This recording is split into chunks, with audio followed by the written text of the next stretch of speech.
All right, so let's see what's going on, party people. It's your man Grill back again. Okay, so what I'm gonna do is I'm gonna have to do a little monitoring of my channel. Normally, I have my channel on, I'm monitoring it, but this time I didn't, and so hopefully the audio issues are done. Shouldn't be no problem. I don't know what the heck was going on. Might have been StreamYard because I did a couple of different tests and everything seems to have been working with no problem. So I don't know. Yeah. So let's see here. So change that. All right. So we got Oswald. Today's his birthday. My man, what, 72? Something like that. So he's kicking it. Nice. Okay, I'm loud and clear. All right, good, good. Yeah, I will. Excuse me. I don't know what's been going on. YouTube has been acting funny. They've been sending out notifications real late. And stuff. So things have been sort of freezing up, all that kind of stuff. So I'm trying to figure it out. But I've heard 56. Oh, that means you older than me, man. Shoot, I'm still 55 for a couple of months. But yeah, YouTube been tripping lately. I don't know what's going on with YouTube. And I've been hearing that from other YouTubers out there, that they've been having problems and that sometimes YouTube will just mess. They claim that YouTube allegedly messes with people live streams and stuff, or it might be hackers or whoever. I don't know. But nonetheless, we back. It seems like the audio is playing good. So, like I was saying before, well, let me go back to my Notary Basic playlist. So for new notaries, I encourage you, in the description is the link to the Notary Basic playlist. I encourage you, and I think this is, yep, that ain't it. I got to get that link. I encourage you to look at this. It's in the description. Look through this here. It has a ton of different videos, 108 videos with a lot of great information in here. I like these system checks ones about things that I did to get set up. This here is a real good one about signing services. And as I was saying before, I had to stop and come back on. Excuse me, with the signing services, I understand the concept of signing up with all these signing services. The issue with signing up with all the signing services is that not all of them are in business and not all of them are doing business in your area. As I've shared before, if you have a signing company that's connected to a title company and the title company is connected to lenders that only deal in refinances, and now that the interest rates have gone up, the refinance market is almost dead. I'm not saying it's completely dead because I did a refinance today, 222 pages. Okay. There are still refinances going on. And the people pulled out almost 50K. Okay. So people pulling money out still. I did a video called A Good Deal is a Good Deal. It may not be a good deal to you. You might not think it makes sense in the way this market is, but it's a good deal for them. So, so that's what you have to understand. So for a lot of people, they're going to do what they want to do with regards to their mortgages, and you can't get in their way. All you can do as a notary is be there. So if the title company is connected to a lender who their business model is refinance only, and they don't do purchases, they don't do sales, and the purchases and sales are what's popping, but that title company isn't connected to those lenders, then guess what? The signing company that's connected to that title company going to have a reduction in business.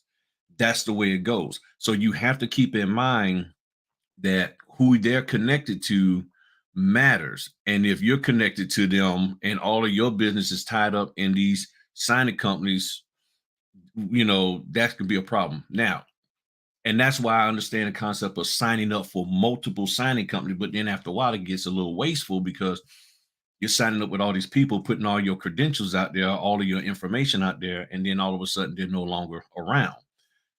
So in that video, 100, 300 signing companies, and I'm going to get the link and I'm going to put that in the chat. And I got it.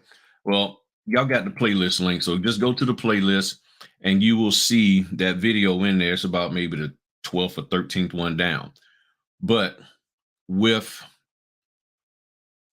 the signing companies, you got to be with some good ones. And the ones that I'm signed up with and that send me business right now is Signing Order, okay, Signature Closers, and SnapDocs. Those are the main three that I get business from. Every now and then I get something from Nationwide Signing Service, Fidelity. BankServe. I get something from BankServe every now and then. But my two primary is SnapDocs and Signing Order. That's the bulk of my business. That's where all of my work comes from. Outside of the few direct that I have and stuff, or somebody just happened to call me. But that's where the bulk of my business is coming from. Those companies that are on those platforms are hanging in there. Now, will all of that work be mortgage related? No, it's it's debt settlements, loan modification, which is mortgage related, i.e., Notary Dash. I'm starting to get more work from Notary Dash. I'm seeing more, not necessarily getting more, but I'm seeing more opportunities, a lot of loan modifications. So the key thing is, what's that? The Camp Lejeune settlements, all of that. Those are little things that's coming through. I'm seeing a lot more deed signings, people having to go and get their deed re-signed because the first notary made a mistake on it, or the title company made a mistake on it, something to that effect. So those are the things that I'm seeing, and it's coming through those companies. Being in a military area like I am in the Hampton Roads area of Virginia, there's a lot of military people moving to Florida, got to buy a house. Moving from Florida, got to sell a house. Not going back to Florida, selling a house. You see what I'm saying? Going to Arizona, crazy as it is, some people moving to Arizona, Ohio, all over the place buying houses. There are people buying houses, and I'll be honest, they're not necessarily happy with the interest rate or the price, but they got to do what they got to do. One young lady, there's a breakup. Her and her spouse are breaking up, and she's like, he's gonna stay here, I'm out. So she's going back home, taking the dogs, and she bought a house sight unseen. I think somebody in her family did all the walkthrough stuff and everything, so she don't know what she's getting into. She just knows she bought a house, first time buying it. I was a notary for it. She's gone. You got people who are doing quick claim deeds where they're taking their names off of mortgages. So you have a parent or parents who help their daughter or a couple, their their kid and their spouse get a house. They always on the deed, they help them. And now that family, that young couple is at a point where they can manage the house themselves. So the mom or the dad or the both or the parents are now being taken off. So with that, you got to do a quick claim deed. And they are coming, I come in, they sign the paperwork saying I'll take me off, keep me on, in and out, 10 minutes tops. If that's all you're doing. Sometimes you might see a quick claim deed inside of a loan package, various different things. Now, with all of that being said, these signing companies, they look tired. They are a little tired of the mess that notaries are doing. And I just saw the most ingenious change for his notary instructions. And I think this is a game changer that's going to test whether you're going to stay in this business or not. It really is. And when I show you this, and any other signing companies that are watching and they see this, excuse me, sorry about that.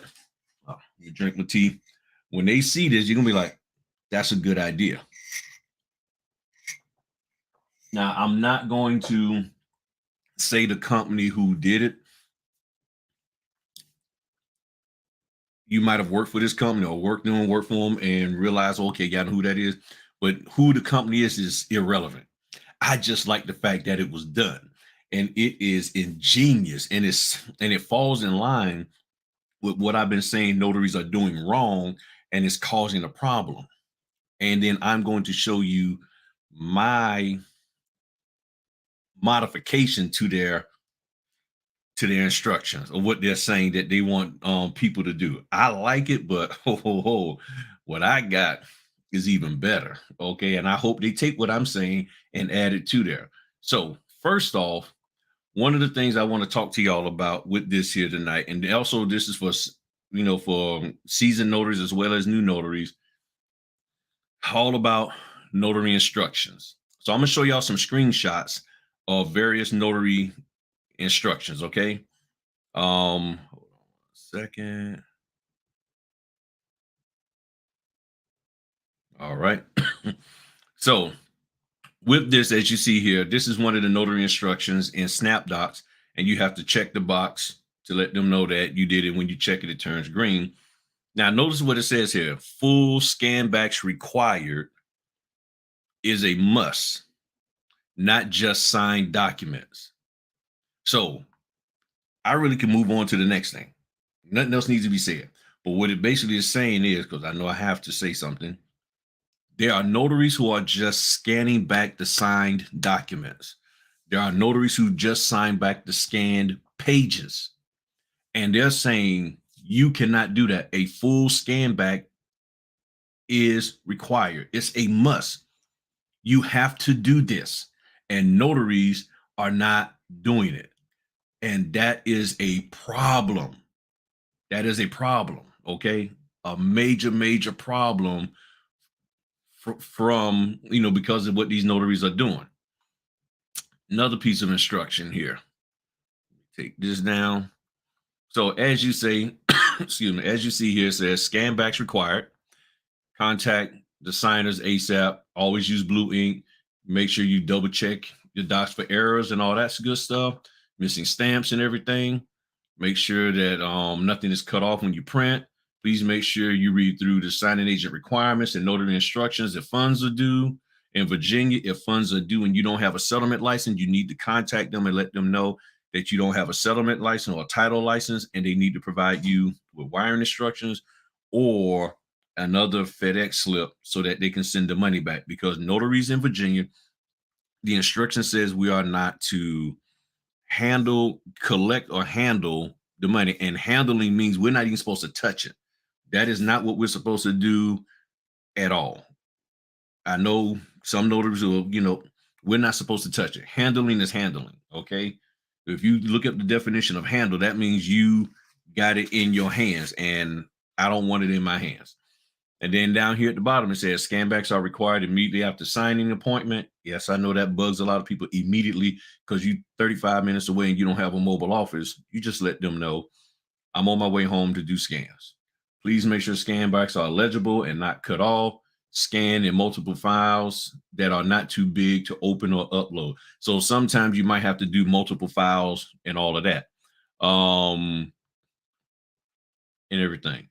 So the next piece of instruction, please make sure you read all the signing agent requirements, It goes on to say, then here on the Patriot Act, make sure you get 2 forms of ID and have the notary add their title to their printed name. The lender is now requiring that they now be wet corrected.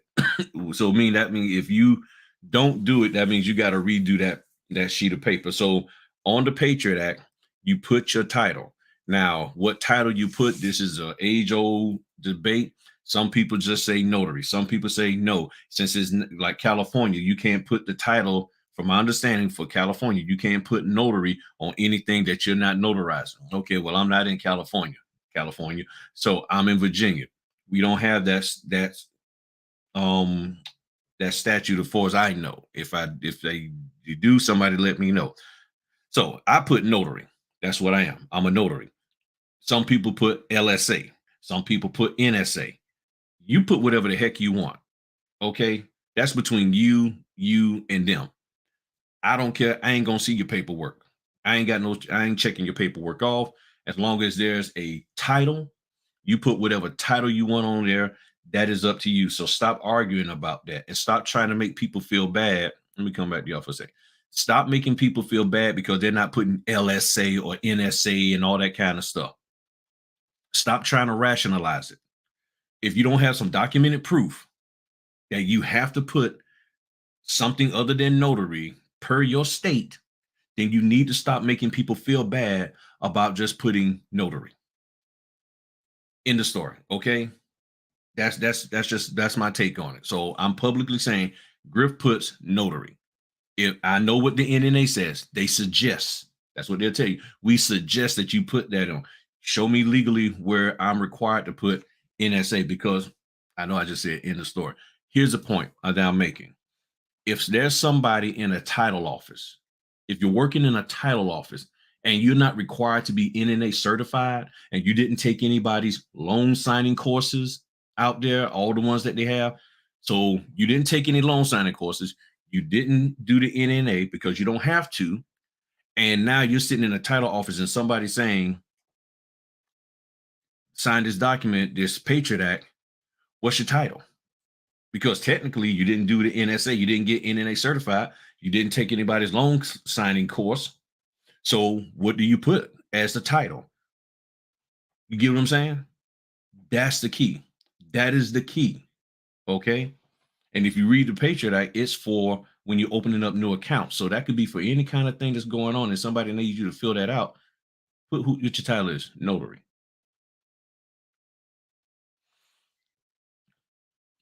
So now this here, some instructions.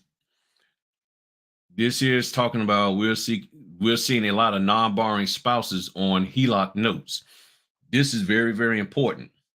On a HELOC, a lot of times the HELOC will have two people signing, but only one person on the promissory note, meaning there are two people signing the deed, but there's only one person signing on the promissory note. Please make sure notaries know to only have borrowers sign the note. Their name will be printed if they are to sign. I don't understand. Let me zoom this in a little bit so y'all can see that. I don't understand with all this training people take that people don't know that. If the name isn't on there, you don't need to be adding it. But notaries are adding stuff onto the document that shouldn't be there.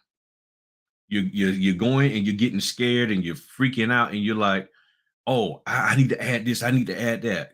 No, no, no, no. I scan everything also. If they're both their names, if their names are on there, boom, they sign it. It's that simple. The notary must contact borrower prior to thing closing. You must have borrower's photocopy ID. Have borrower's photocopy ID. So either they photocopy or you somehow you get a copy of the ID. Now, if they don't have a copier, then you need to use Scan app and Adobe Scan and scan the thing and take a picture of it, upload it to the thing, and then delete it off your phone. Because I know there's people like, well, I don't want it on my phone because my phone gonna get hacked. If your phone getting hacked, then you don't even need to be in this business. That's just my thought. It's saying print all pages as intended. What does that mean? Like it says, print all pages as intended. Do not scale. Don't sit there and scale. Now you saying, well, how is this getting all of this? You not doing this will get you kicked out. But I got something I'm getting ready to show y'all. I have to show you these instructions first. Okay. I got to show you these instructions first before I show you what has been implemented. Don't scale. Do not manipulate or compromise the margins. Set the print job to actual size or choose paper source by size. Ensure documents are intended to be printed on legal, and those printed on letter to be printed on letter. This is a huge problem in the notary business.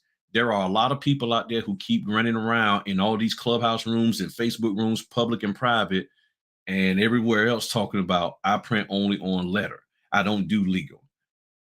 Look, if you've been given instructions to print a particular way, you best do that, because the person who's telling you all this foolishness of what they do, they don't pay you. They're not paying you.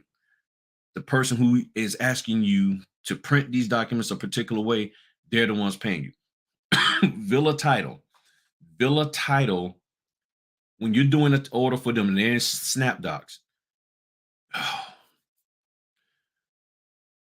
one order will tell you just print the documents as is.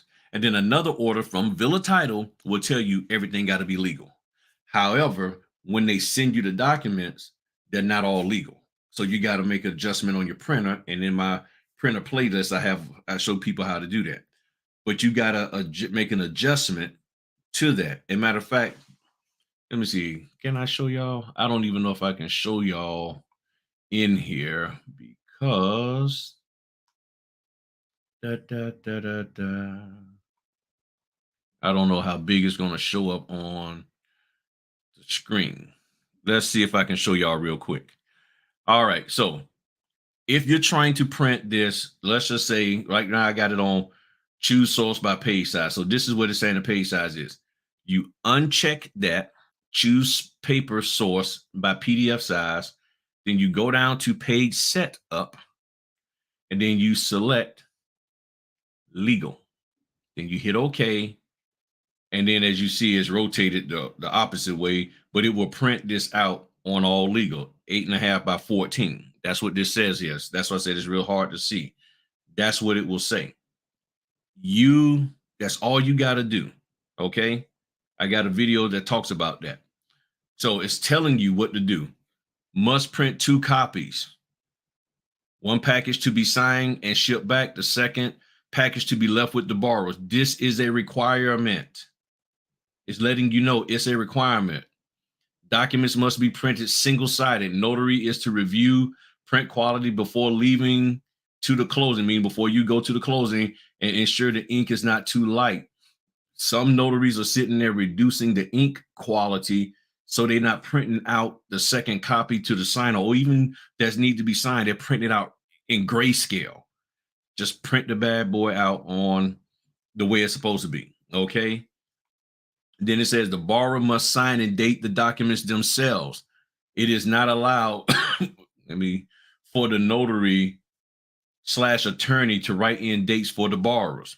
Notaries been doing that to try to speed things along. In the doc prep phase, notaries are literally writing in the dates themselves or going into the document and adding it in there. Now, that's with this company.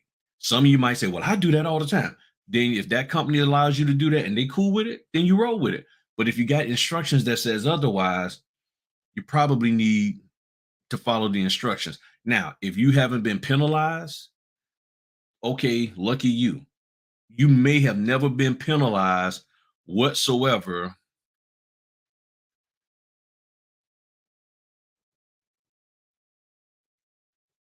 How long have you been?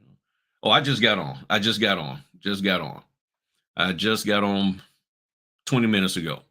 And so I put notary signing agent after that, after going through getting typic, my title going somewhere, whatever title you want to use.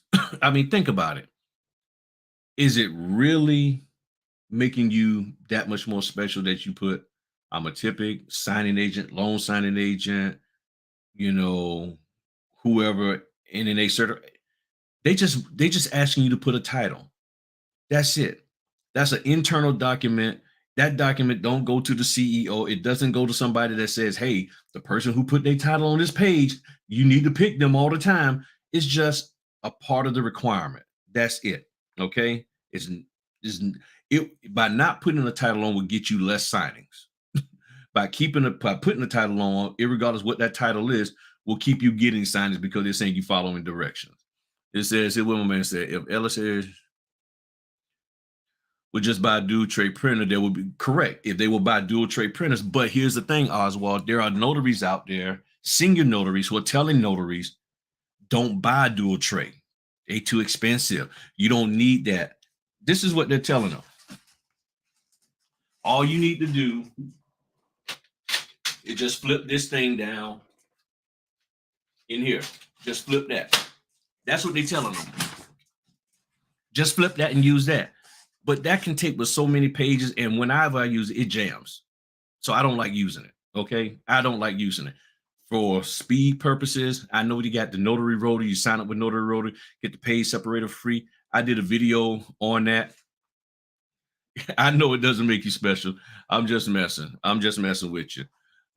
That making you special, that's for some other people. They know who they are, who think they special just because they got a notary stamp. But I know that ain't you. But a lot of people use it. Do what is best for you. If using that, my problem is that so many people, without justification, without any real evidence, are telling people this is what you need to do.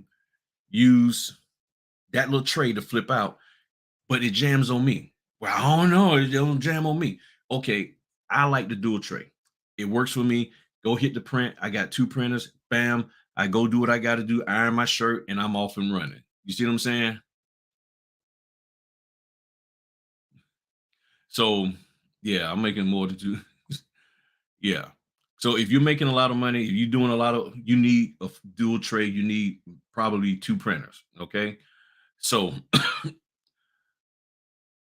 they need to sign themselves. All right. We're just about done with the instructions that I'm going to get to you. Now, here on signing order, sometimes you will see this. This is at the end of the order. Normally, you got instructions down here. Sometimes all you see is scan backs required, the type of documents, meaning how they're being sent, e-docs, electronically to you, and then it's a seller package in this case, and there's no instructions. If you see that in an order, you best be looking through the loan packet, the documents you get, for instructions, because that's probably where they have it. And you probably want to look in your email, because I've had people, and they just did this to me, which didn't make a bit of sense. They had a bunch of instructions in the order, but then there was another set of instructions about how they wanted the documents printed in an email. And I get 70 emails a day, Monday through Friday. And I was like, what the heck? and I almost messed up printing because of that. Matter of fact, I did print wrong. And then what I ended up having to do was reprint the letter pages as legal. And it wasn't really that many, but I had to redo it, just the letter size pages, and replace those. I was ticked because they put it in the email instruction rather than in here. Let's see here. Sometimes you'll see instructions like this.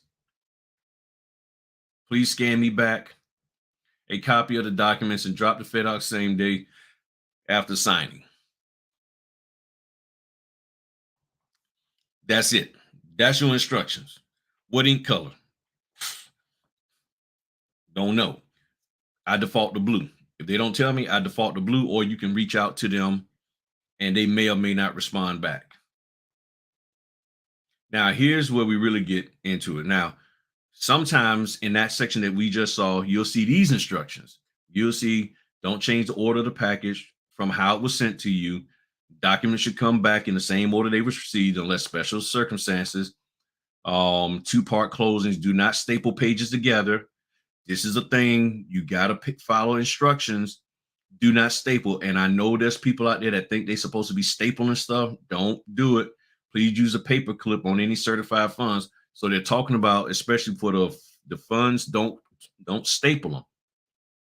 Just paper clip. Only have borrowers, again, sign the note. Their name will be printed if they are to sign. Borrowers must use blue ink in this case, unless specified. Gather copies of driver's license or state ID. So it's asking you to do that. And there are notaries out there that say, I ain't doing it. Then you need to have a conversation with somebody and let them know you ain't doing it. The lender will not accept expired IDs. Note the lenders are requiring 2 forms of ID if they're asking. Do not make any unapproved hand corrections to the documents. You make corrections to the notary. You may make corrections to the notary acknowledgement, but not to the documents. If there are any incorrect spellings, please write the correct name on the signature affidavit. Then it says if the borrower is married, their spouse needs to sign the mortgage, CD, right to cancel, and name affidavit. If both names are not listed on the mortgage, do not write their names on the mortgage, i.e., the note. Also, and sometimes the mortgage itself, the mortgage as well as the note. That's what they're saying. So if their name isn't listed on the mortgage, they don't write it in. Please use straight edge to draw a line and have please use straight. If both names are not listed on the mortgage, do not write the name. Oh, I'm sorry. My bad. I misread that. Do not just write the names on the mortgage. Please use a straight edge, draw a line, have them sign on that. That's what it meant. My bad. You make changes to the notary acknowledgement, adding the spouse name, all of that. And then dress professionally. No jeans, sundresses, or flip-flops. I'm not even going to get into that. Not even going to get into that. But y'all need to understand that. Okay. Now, here's the document that just came out in a closing that I did this past week. And let me see, what did you say? Yep. Get your dual trade. Let me go back and look at some of these comments. Ms. Terry says, I've been witnessing and learning how to present the state documents. I volunteer notarizing documents for a clean state project, expunging project. Okay, good, good. And then it says, I wonder why no one would scan everything unless told why. My first thought is scan everything. That is correct. That is correct. Scan everything. Now, this is the document that came to me, and I want y'all to read it, okay? Let me zoom this bad boy in a little bit here. This is the acknowledgement of receiving a copy of your documents. This is to the signers. This is to the signers. The signers are supposed to sign this, saying that they received a copy of their documents. Why would this need to be in a loan packet? This is the first time I've ever seen this. Not saying that who it came from is that they create, I don't know. But I just changed their name, said the signing company, and it had a title company listed. All notaries contracted through that signing company and that title company are required to leave one blank copy of documents with the party at the signing table. Signing below is an acknowledgement that a copy has been provided. Talk to me in the comments section, y'all. Tell me what y'all think about this. This is because the reason why they have this is because notaries are not doing it. Notaries are not leaving a copy of the documents with them. That is correct, Amia. They are not doing this. Now, the question is, why aren't they doing it? Why aren't notaries leaving a copy with them? That is right. That is right. Notaries are not providing it. And see, here's how you look. This is the key thing with business. If you're running a business and you see the people who you're servicing, or mainly the people that are paying you, are complaining about something, you have to ask yourself, why is this happening? The reason why, because the why are the notaries not leaving it? Because the notaries are like, it's too expensive. Let me come to y'all for real quick. It's too expensive to print. I got over here in the corner. I just bought $300 worth of toner. Okay, for my two brother printers. One of them is a 20,000 page cartridge, and the other one is no, it's might be a 30,000 page cartridge. I think it's 30,000. But whatever the case may be, I got 3 toner cartridges over there. And I bought three because buying one per toner cartridge was more expensive than buying the 2-pack. Buying the 2-pack was 107 a pop versus 117 if I bought it a single one. So I spent the extra money, bought 2 got a better deal, and then I bought the single one that they had, and they had that off by like $11. So I bought that one. Notaries are trying to be slick. And I called this, not this particular thing here, but I called about 2 years ago. I said they're going to make a change to the requirements for notaries to do these signings, and they sure enough did. Because notary was sitting up here lying about the fact that they got 200 signings or 100 signings, and then they get in there and they mess the signing up, and it's stuff that they should be knowing, they should know how to do, but they just jacking it all up. Hearing all these mistakes make me understand. Right. They love you because if you're not doing those mistakes, that's how you stay in this business. Again, everybody's concerned about trying to market and talk about, here's my business and I'm a Google business this or Google my page this and all that. I got my shirt with my logo on it. I got pins. I got my little comb. I meant to comb my hair before we got started, y'all. Yep. I told y'all we relaxed tonight. I got my name on a comb and all that kind of stuff. I got my lip balm with my name on it. I got toothpicks with my name on each individual toothpick, all that kind of stuff. And you're doing all of that, and you can't even follow instructions. That's a problem. Can you follow instructions? And also, thank y'all for hitting the like button and all that good stuff. I don't even know if anybody hit the like button and stuff, but that's the key. Okay, 19 likes. Come on, we can get more likes than that, y'all. 19 likes, 58 people in here. Come on, y'all. We can get more likes than that. So here's my take on this document. I love it. I am glad they did this. I'm excited because I want to see how many notaries ignore this. Now, they didn't tell me whether I'm supposed to sign it or just the signer signed it. So I signed it too. I'll be honest with you, the first time I saw it, I was like, I don't know who. I guess this is just for the. I signed it. I had her sign it, and then I signed it. They didn't tell me. I didn't even know this was going to be in it. This was a surprise and all that. But here's my version of it. Now, tell me in the comment section what y'all think of my version. My version says this. The red is my take on it. This is what I would add in there. So I'm going to read it out for y'all. All notaries contracted through blank signing company and blank title company are required to leave one blank copy of the documents with the party at the signing table. Signing below is an acknowledgement that a copy has been provided and you was not sent a copy via email, and that the copy received was not double-side printed or received fewer pages than the copy you are signing. And see, that last one is a kicker because there are notaries out there, they won't print all of the instruction pages to the tax forms. They won't print them all. And at one point in time, I chose not to do that, and I got slapped on the hand, and I stopped there. I think it was like 2 or 3 times, and they said, no, we need that. It's required. I said, okay, no problem. Just being fully transparent with y'all, okay? If you're doing something wrong, if you don't realize you're doing something, then when you come to knowledge, oh, okay, you make the change. You make the necessary changes and all of that.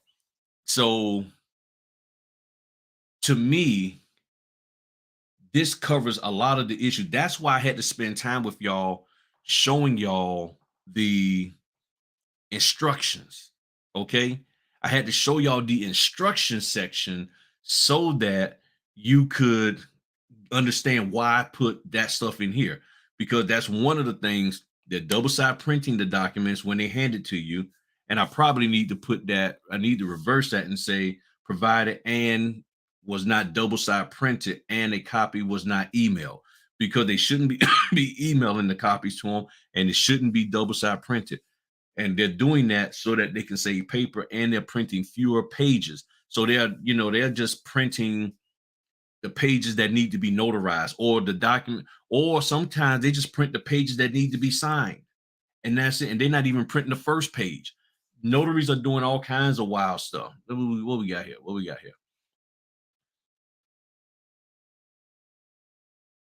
That's what they don't want to work. They're not going to do this. That's why I said it's about to get some folk getting put out. It's right. I did. Yeah, that was a great video about how to calculate the print cost. That print y'all I can't find it now, but you look at my printer playlist and you will see there's a real good video where I break down the cost of the printing. Now, that was about a year ago, so the cost is probably higher. Might be 5 cents a sheet now instead of 2 cents, but it is what it is.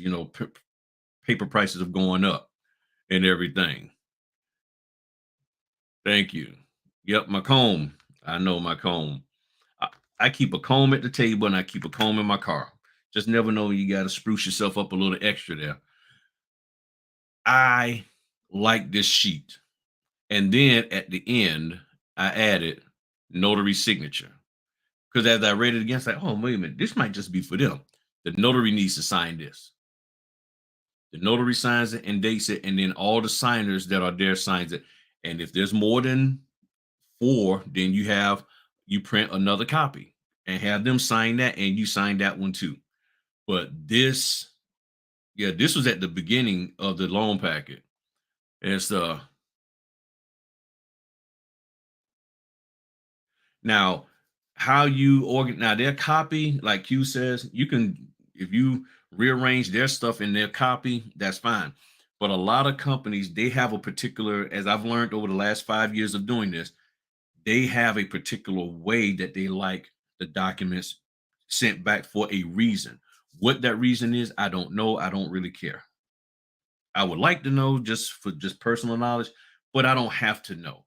So they want the documents in a particular order. So you do that. Now, one of the things you can do that I do is I'll bring the US Patriot Act to the front so that I can get that filled out at the same time that I have their IDs for my notary logbook. And then you can put the pages back where it was at. So you take, a notary, you take these the little stickers, the little flag things, and you just take one of those and stick it on the page, where the Patriot Act needs to go, and then you put the Patriot Act back. That's the easy way to do it. You know what I'm saying? And I fill it out, boom, boom, and then stick it back to where it needs to be and stuff.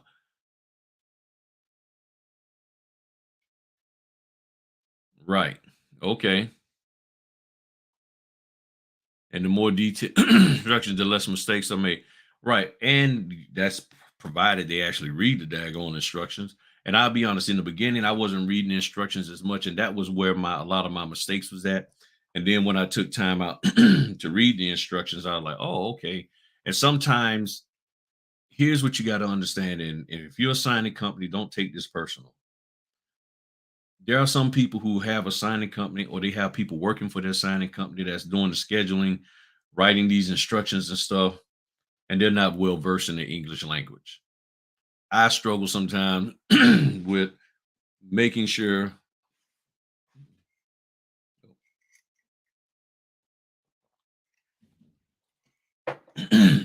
making sure textually I'm communicating properly. That's what I try to make sure.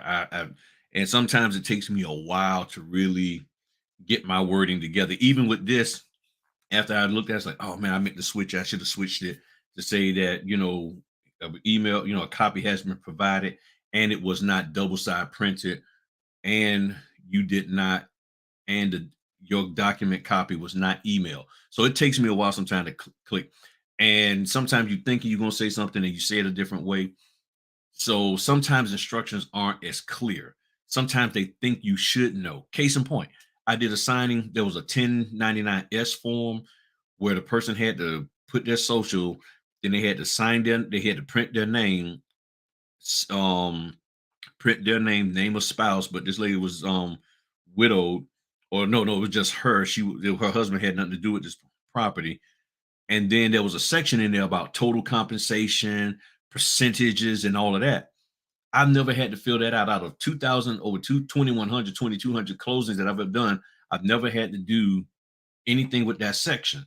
but there was instructions. So I'm looking at the instructions, and to me, they weren't clear. So I called the signing company, and when I called them, you can tell in the way that they was coming back at me was like, "Why don't you know this?" And I'm like, "Why would I know that this is a tax form?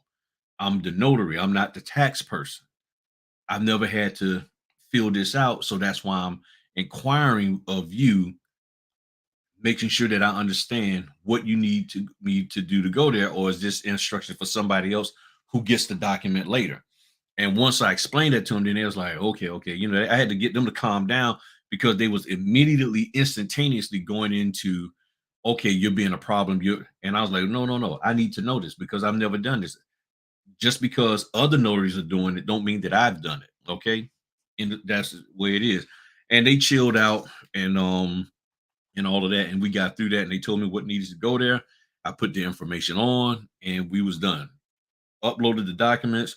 They didn't say anything was done incorrectly, so I guess everything was done correctly.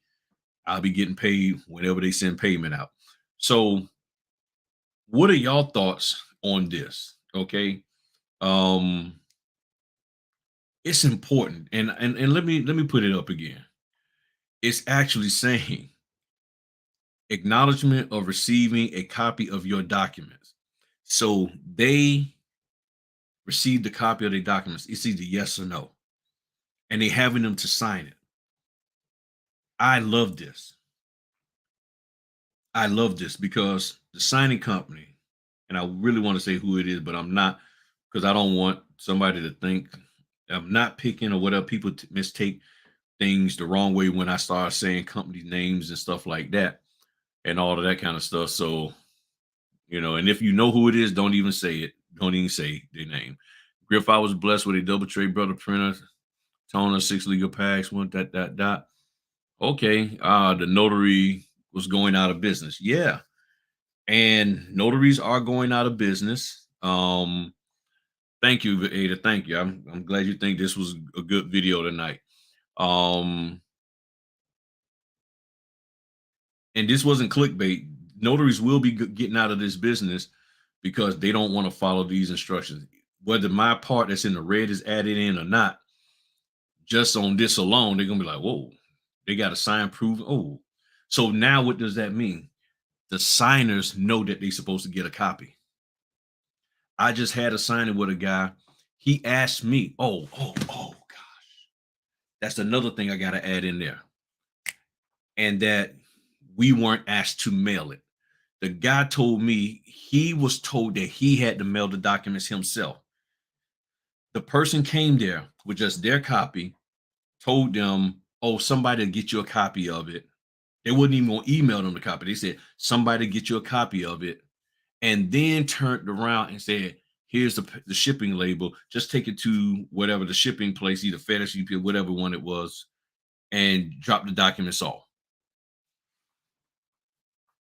That's next. That's coming next. That's coming next. There's going to be instructions, if not already, that's going to be telling notaries, you, the notary, let me lean in here. You, the notary, are required to drop the documents off. We gave the documents to you. We are paying you to go take your little hind parts over there to FedEx, UPS, and drop the documents off, and not in a Dropbox and not at Eckers or Walmart, but to a FedEx center or a UPS center that has real life FedEx employees, and that you'll get a receipt. That's what we asked you to do. That's why we sent you the daggone shipping label. So stop that mess. That is coming next. That is coming next. Mark my words. That is coming next because this doesn't make a lick of sense. That is just pure laziness. Laziness. How about adding the notary commission and expiration date? On what? Adding that on what? On this document?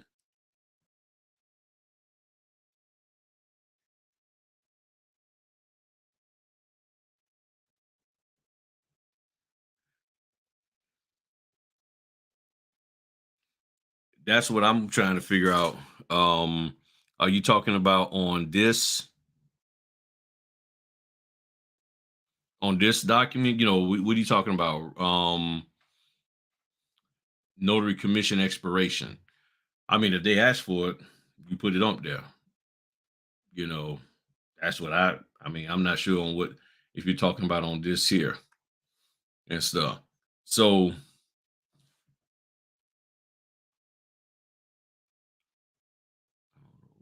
hold on one second.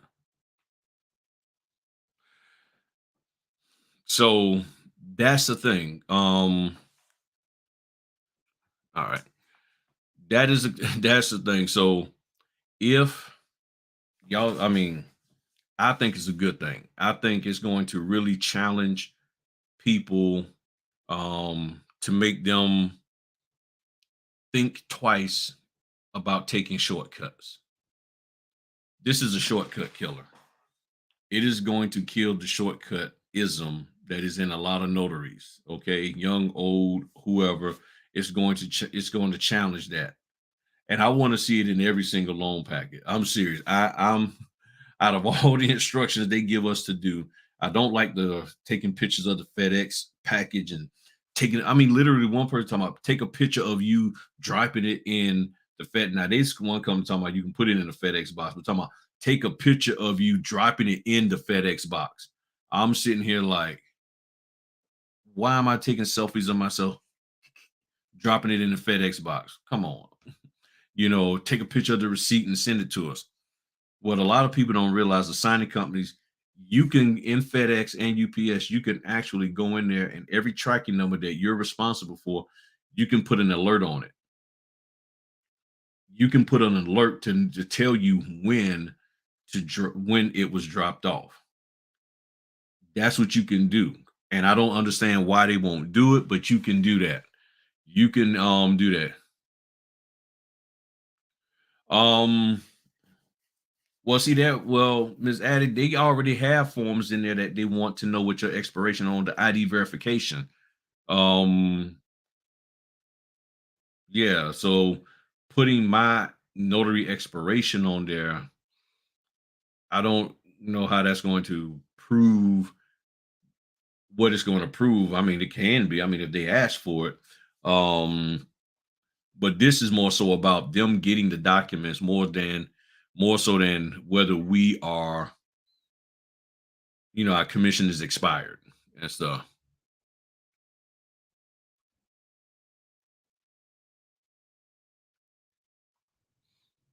And he said, I've been helping out the scheduling department. A lot of notaries have been calling and asking for extra print fees to just provide the signers a copy. Yeah, yeah. Well, sorry about that. That's my ring doorbell. Oh, that's my son. He must be going outside to get something. Here's the thing. Somebody has told them to ask for that. And there is somebody flossing in Clubhouse or Facebook somewhere saying how they make people pay them extra to provide a copy. I want proof of that. I need some receipts. But there are people, men and women, who brag on Clubhouse, primarily, especially on Clubhouse and in these little private Facebook groups, about how they are making these companies pay them extra money for printing a second set that they've asked them to do. That I want proof. Show me some proof. Tell me the company name so I can call and ask them myself. Because if the company that you're saying is the same company I'm working with, and they tell me I can't get an extra print fee, how the heck are you getting a print fee when the instructions say you're not going to get one? Somebody lying. Okay, somebody lying. I don't know unless you got you grandfathered in with them that you was kicking it with them back when they was just starting the company and they said, okay, look, I ain't gonna do that. I'm gonna hook you up, dude. Something. I don't know. But I need some proof. Somebody got to prove that to me. Show me some daggone proof. You know, um, he said I did a signing this morning. Signing service had a checklist for every single pay, and it required an initial on the alias that done over 1,000 signings first ever since. That will happen. I mean, because they're making adjustments because of the bad stuff that notaries are doing. You have to keep that in mind.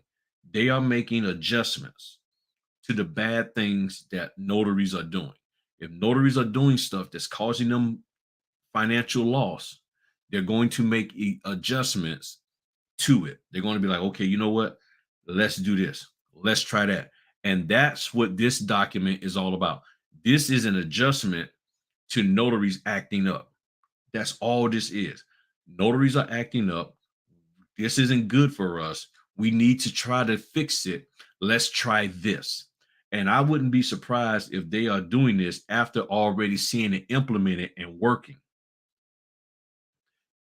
This is how, it's just think of it as when you're going for a job interview and they ask you questions, what they call disqualifying questions. They ask you questions to justify not hiring you. They put instructions in there to justify not selecting you. Oh, you're not going to do this? They might let you like slide one time. A second time, Fred, we asked you to sign this, have them sign this saying they received a copy of the documents. Did you give them a copy of the document? Yeah, man, I did. Did Fred give you a copy of the documents? No. Fred, you lied. You out of here. All they're doing, look, and it's a beautiful setup. I mean, they're protecting themselves. Some of these signing companies are making millions of dollars a year, rightfully so. Have no problem with that. But they don't need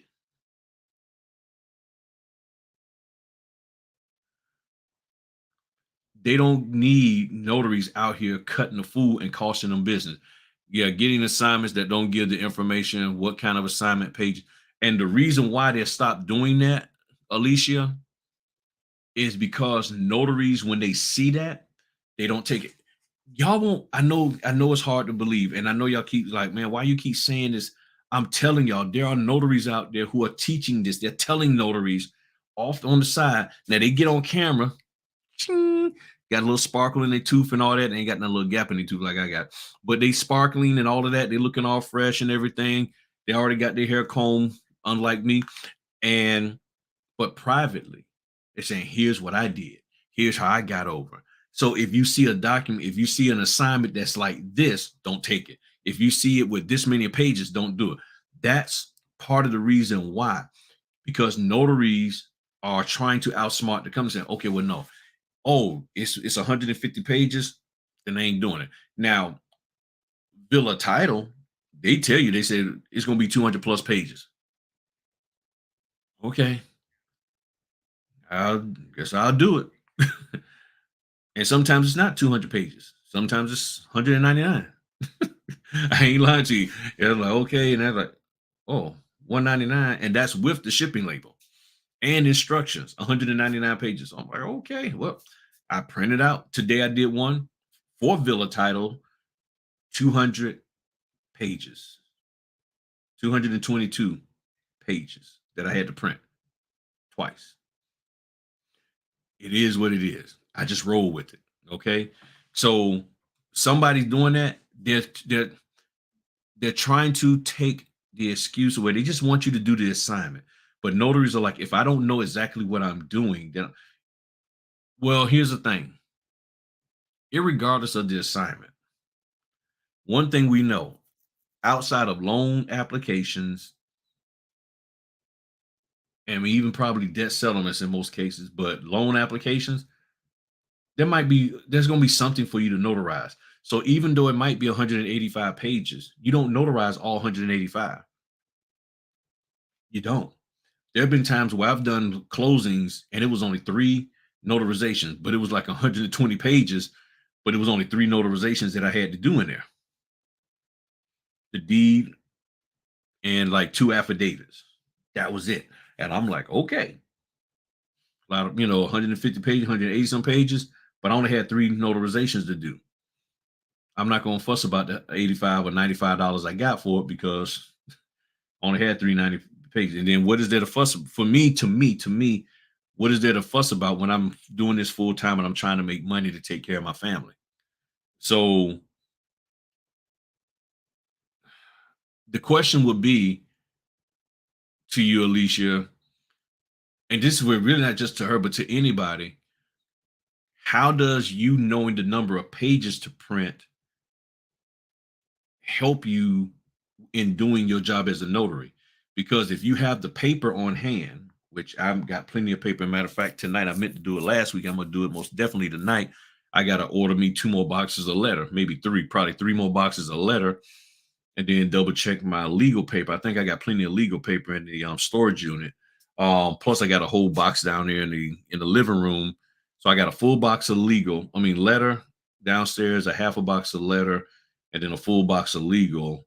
And my reserve stacks over here are gone. So I gotta stack back up. So I gotta get all my, pull my paper up here. But the question is, if you did have 195 pages for $100, you're not going to do it because if you need the money, so is it more important to have less pages or is it more important to make the money? And how does it really hurt you or hinder you? You know what I'm saying? What is the page limit? Because what if you had because I've done an estate plan, and I know that had to have about 1,000 pages or so in it. What is the page count? How do we justify charging per page? Because that's essentially what we're trying to get to, or that's what some people are saying. We're going to charge per page. So I get it. I understand, you know, the concern, but then the question is, why is it a concern? Is it a concern about the number of pages that you have to print because somebody told you it should be a concern? They whine and complain about it. They don't like it because they tight on money. I'm gonna be straight. I'm gonna say it this way. Some of these people have HP printers, and the HP printer does not have high yield toner cartridges. That is why I like the brother. Um, the HP printers, I think the HP toners, I think the most I've ever heard they have is like the most pages you can get out of theirs is like 3,000.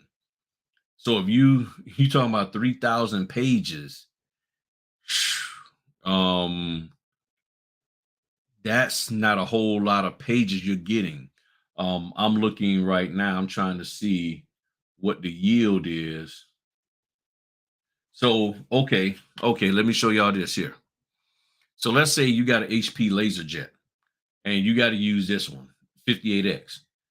That's $222. And approximate cartridge yield, 10,000 pages. $220.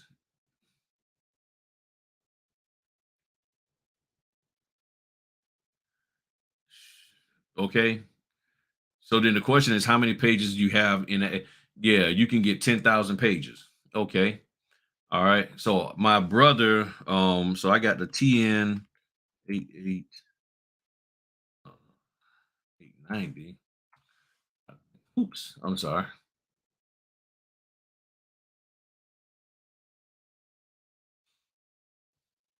All right. So for the white printer, the 6400, I just $138 on my business price, and just my business account, 20,000 pages that it yields. 20,000 pages for $138. So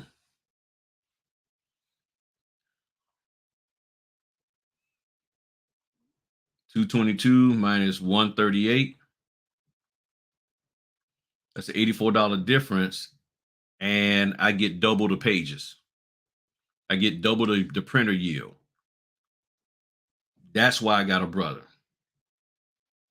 So my cost is cheaper. So now when you're paying $222 for a toner cartridge, you're gonna be thinking, oh, okay, no, I got nah. You're gonna want some concessions. I'm just telling you, that's what you're gonna want. You're gonna want some type of concessions, and everything, you know. So then let me see here. So, and then if you look at this here is the 880, 12,000 pages for 117. Much cheaper. Much cheaper. Okay, much cheaper. That's $105 difference. That's $105 difference for, and you're getting 2,000 more pages when you use Brother. There are a lot of people out there that talk smack. This is why I'm saying y'all got to be careful of who you're listening to, because there are a lot of people who talk smack about these Brother printers. They're this crappy, that crappy. I like HP. I know there's Lexmark. Lexmark might is probably more durable. It's much more durable than these, but they still work fine. So if you want the durability of something that's going to last you 7 to 10 years, great. Spend that money, get that, and know that you may have to pay an arm and a leg for the toner. But then that means you got to get out there and bust your butt so you can pay for the stuff. This is just what it is. So you say here, um, I like having a separate printer, separate scanner, because if the printer goes dead, then that means my scanner's out, my scanner. So I rather have, if the scanner goes out, then that means I got to go get the whole thing. I rather have them separate. If you can't afford the two individuals, the printer and the scanner separate, then yeah, again, look at what gives you the best ink yield, how many pages it is approximate. Now you don't get that many. So think about it. Depending on how you, if you're printing full, and that ink yield is if you're printing 15% of the page in black ink. We're printing more than 15%. So let's just say out of a 12,000 toner page toner cartridge, I might be getting 8. So if you got a 10,000 with HP, you might be getting 5 or 6. You get what I'm saying? So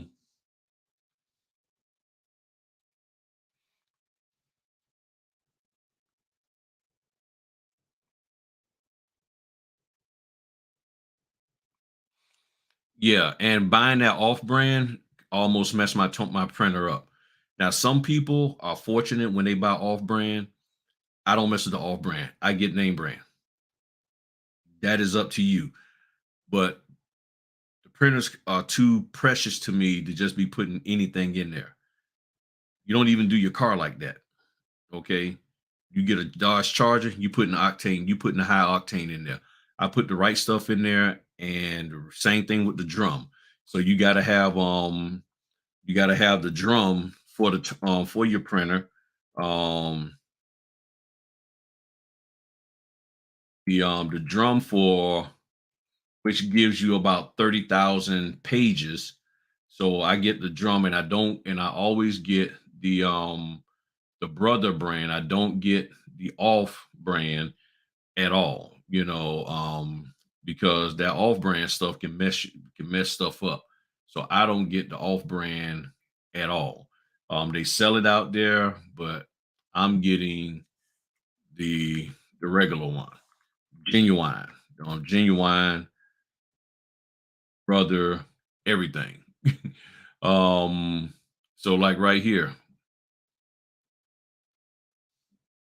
this is the Brother drum, 30,000 pages, because you need the toner fits inside of here, okay?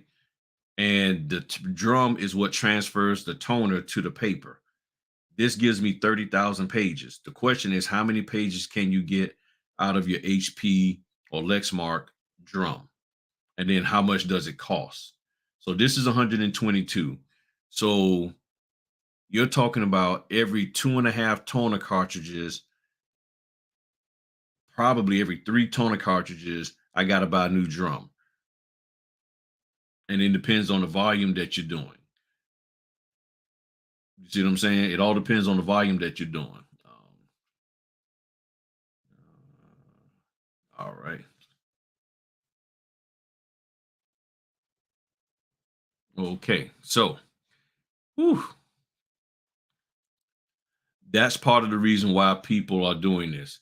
They're asking for all these extra fees and stuff because it's costing them. The more you spend, if you overspend getting into this business, you're automatically going to want to try to get as much money out of any and everybody to recoup that fee. That's just a natural thing that I've learned that happens, at least in this business and probably with others. You done spent way too much, more than you thought you should, because you thought spending this money, whether on training, cups, pens, Gucci bags for your notary stuff, magnets, all of that kind of stuff. You don't went and did all of this stuff, ain't done now one signing, and you're like, I need to get that money back. You didn't think before you started spending. A lot of people think spending money is going to make them money. True, but here's the thing: faith without works, as it says, is dead. And when you have faith, but you're not working, to me, you're scared. Faith without works equals you're scared. Because there are a lot of people who are doing this business and they haven't even done anything because they keep coming up with reasons why they can't. I gotta have it like this. Everything got to be just right before they go out there and do it. And then other people are coming along and doing it. I'm telling y'all, there are more people coming into this business, even in this downturn, because people are getting laid off.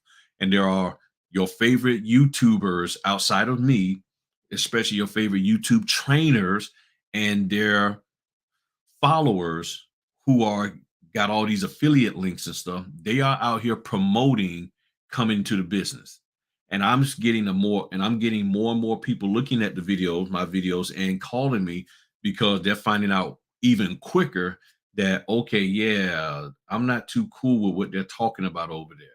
They seem like they just want my money. And I heard you, Griff, on YouTube, and you seem to be down to earth and can tell me the real deal. So this past week I've talked darn near every day to a new person coming into this business, sometimes two or three in one day, asking about what to do and how things are. And I'm like, it's all in my videos. That's why I was telling y'all, look at my notary basic playlist. There's nothing that I would tell you if you called me that I wouldn't tell you that's already been spoken in the videos. There's no secret sauce that I have on the phone privately that you're not going to hear in a video. Some people don't want to spend the time looking at the videos. They want to try to shortcut it and hop up there and everything. So AP can help you monitor. Hold on. Let me come back to you, Shannon. It said HP can monitor you. Right. And now here's the thing. You got to have the money to pay for that ink automatically coming to you. So if you out there working and you got it to where, okay, I can put it on this card, whatever that card may be, credit card, debit card, and every time and it sends me ink, you cool. If you cool with that and you can flip the bill, no problem. Do that. Brother can do the same if I'm not mistaken. I don't set it up that way. I just don't I don't have it that way because I don't right now I'm not in the automatic taking money away from me mode and stuff. And I mean I get a good deal. So whenever I need to, I mean I ordered the stuff 2 days ago, the toner, and they were saying it was going to be here Monday. It got here today. So I already knew it was going to be here, so they wrapped it up and it got here. So Shannon says, and a lady and I did a signing and she said she was going to pay 200 to learn how to become a notary. I told her, don't do that. Check out my YouTube page. Yeah. I mean, this is what people are doing. It's like, I'm going to teach you how to be a notary, pay me, and then they don't ever have to do a closing, you know.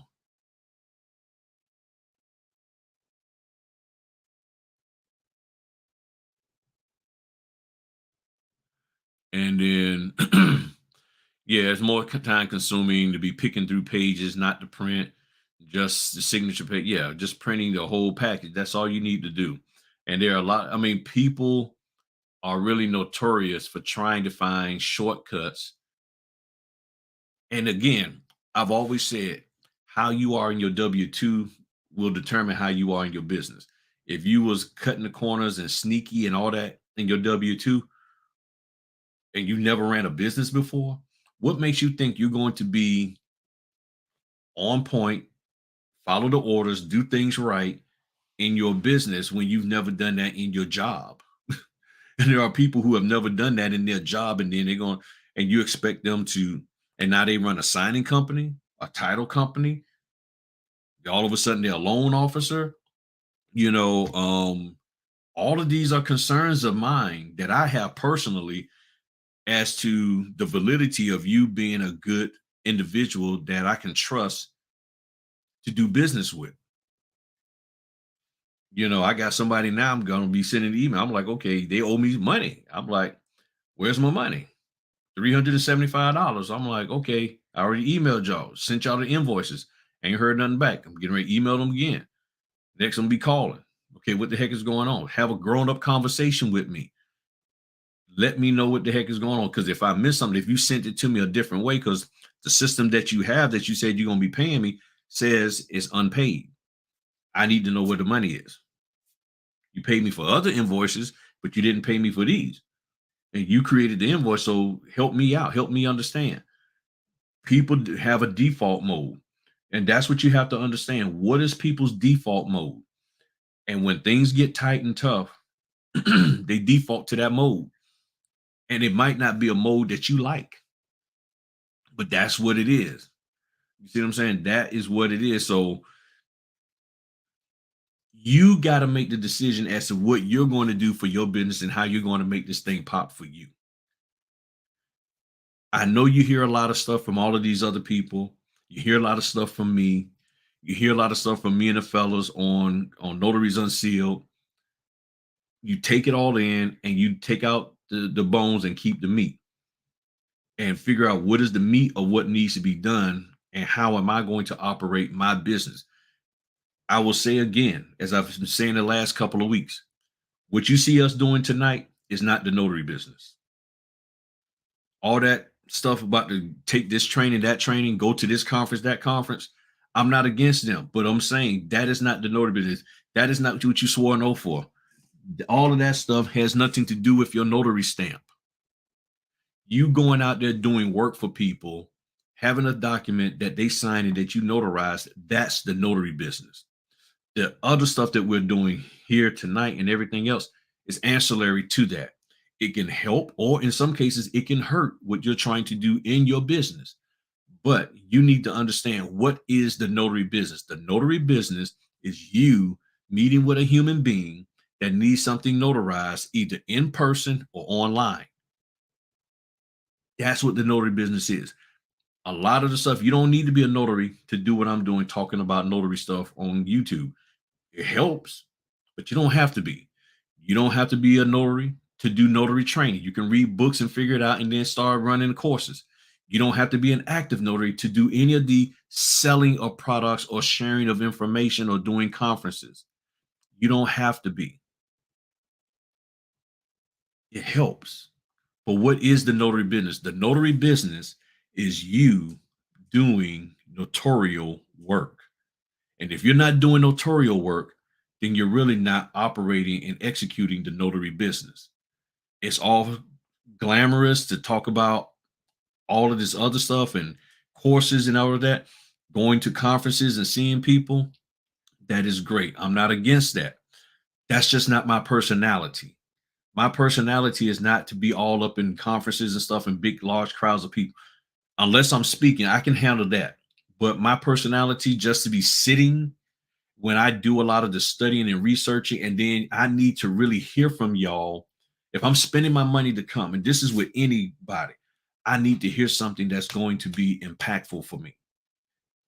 Tell me something that I didn't know that's going to help me, give me something to at least to think on as to whether I'm going to implement it to take my business to the next level.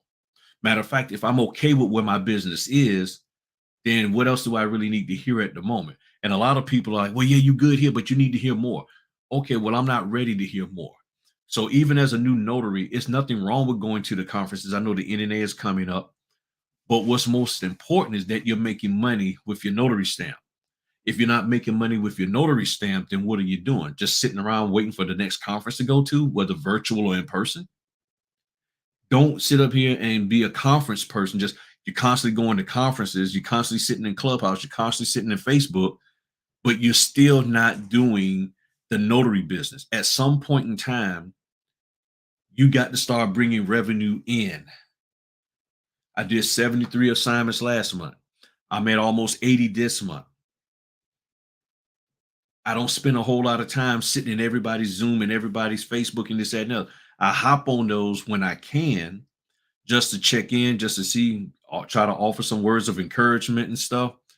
Because sometimes some of the stuff that I hear in there, I personally don't agree. And I know that it's not applicable to everybody. It's not that it's wrong, it's just not applicable. And unfortunately, people don't know how to communicate that what they're saying isn't applicable to everybody. They say it in such a way to make it seem like it's applicable to all.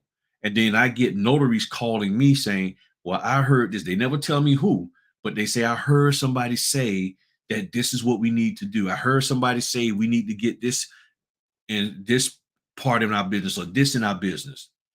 And I'm like, okay, did you ask them why did they say that? Well, nah, that's why I'm asking you. I'm like, I wasn't there. So that's why sometimes I hop in just to, I'm like, okay, let me hear and get an understanding of what people are saying.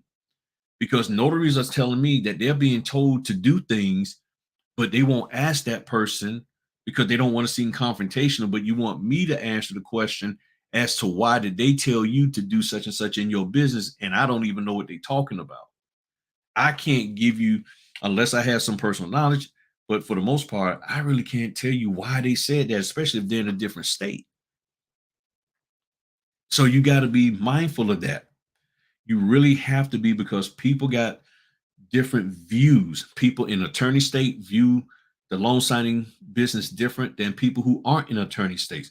People who are in escrow states view it differently.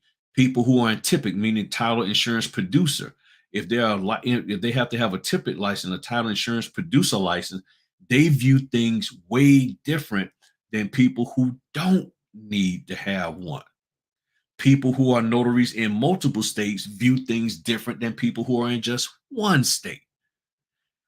All of that matters. That's what I'm trying to get y'all to understand.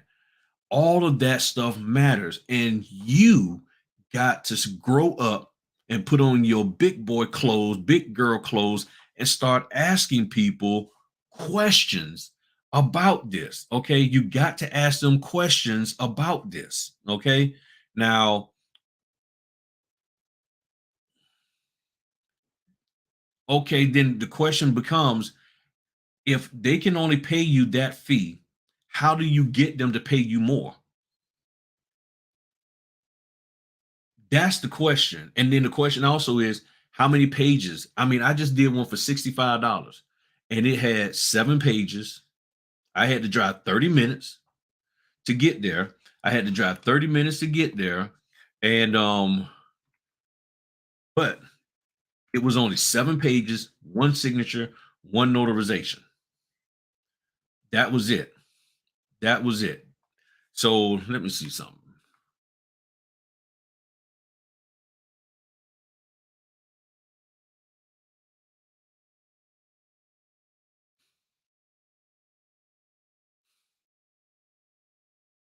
All right. And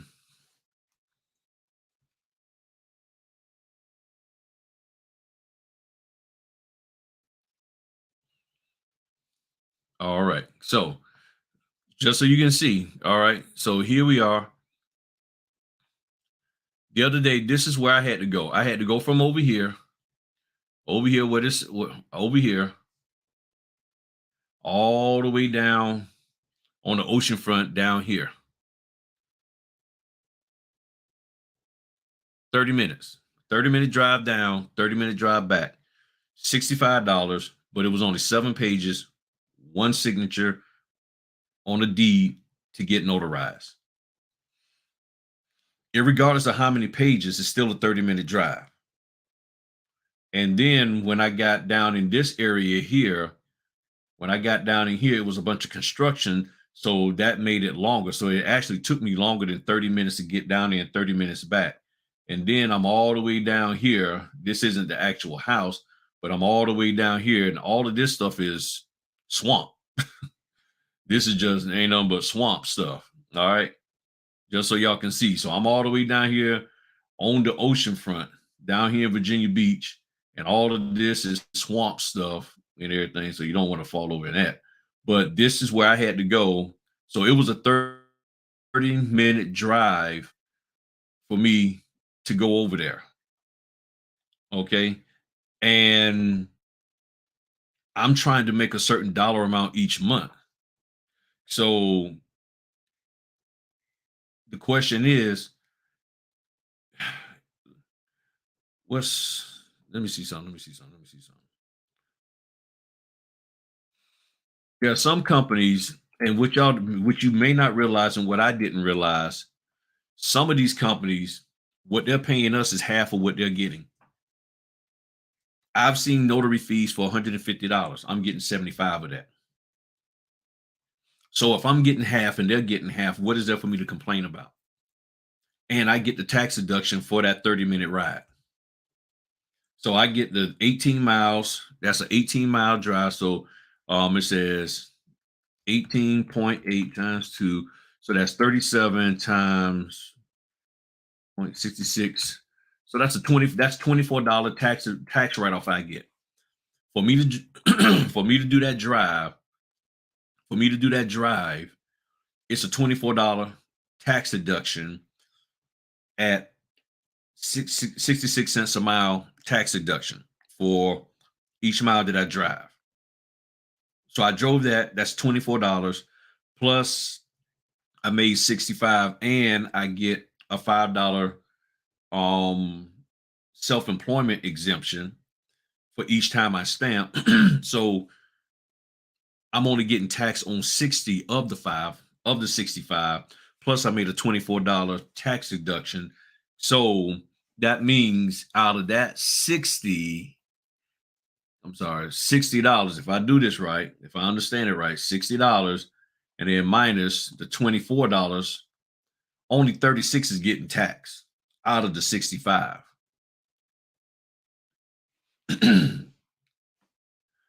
So I don't see where there's when you looking at when you look at it in its totality, is that really a bad deal?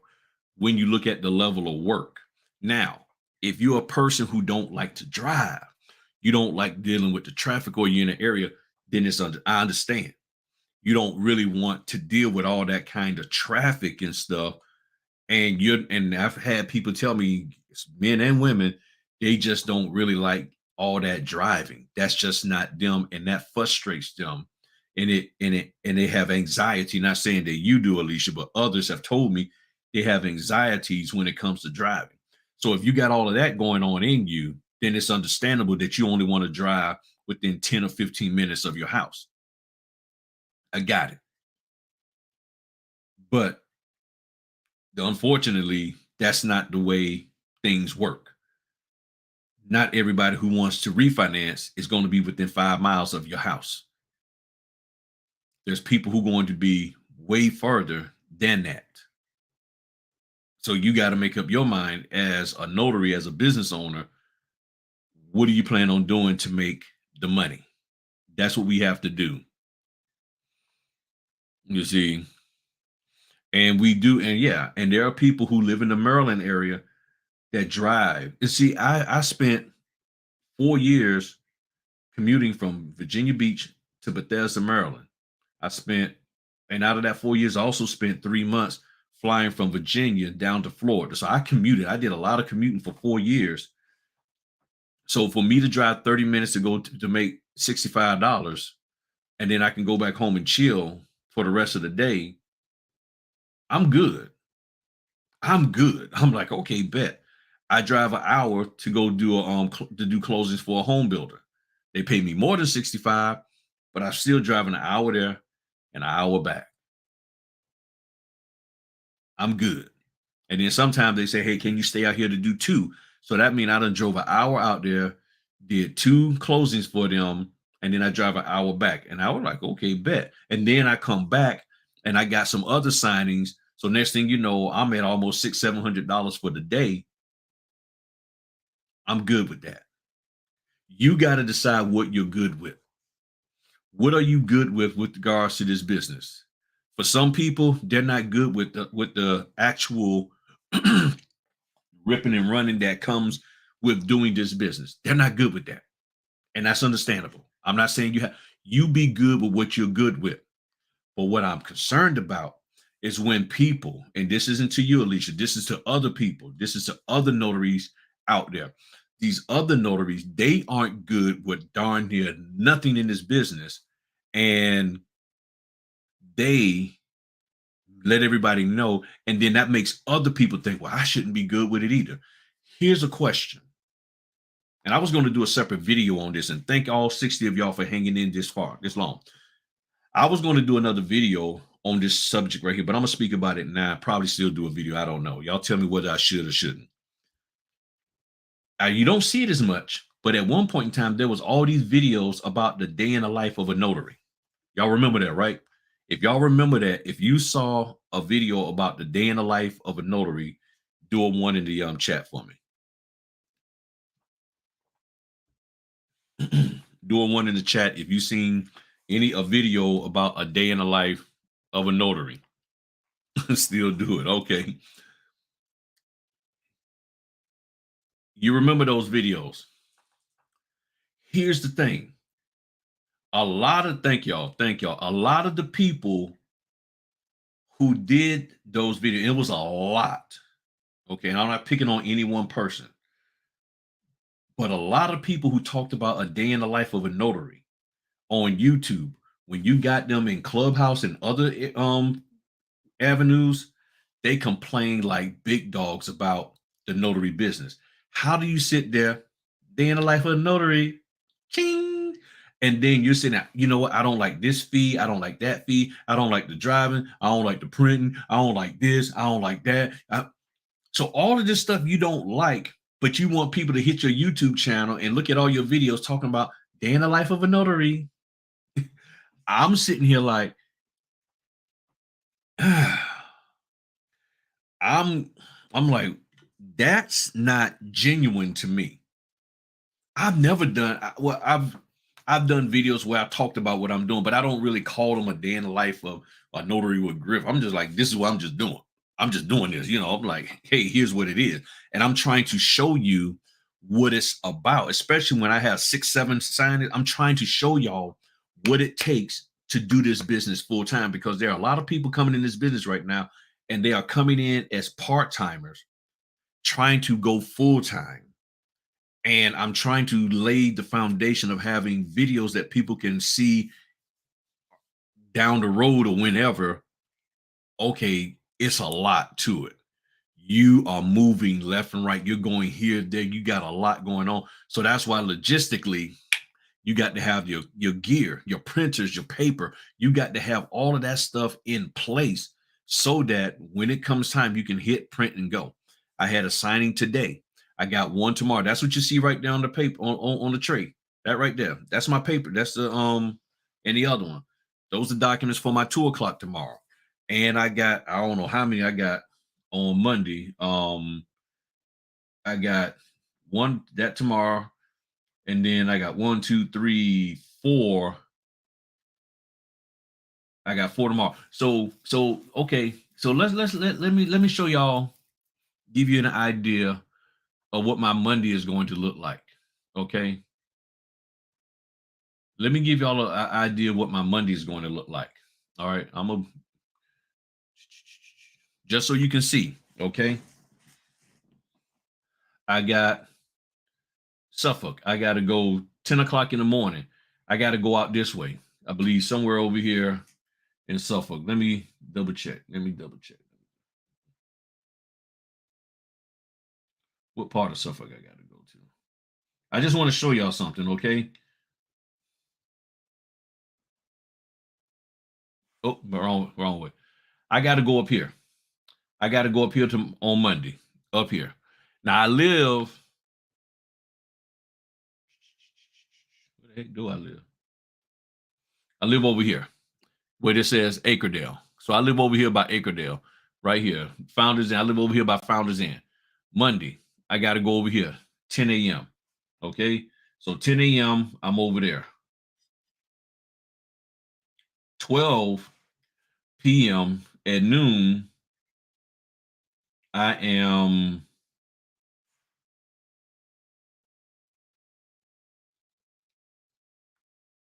ooh,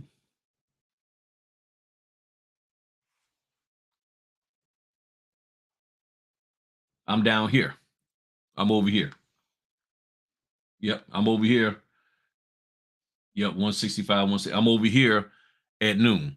So at 10 in the morning, I'm here. I'm here at 10 by the 664. At noon, I'm down here. Then I got a nice little break till 4 o'clock. And at 4 o'clock, I got to be out here.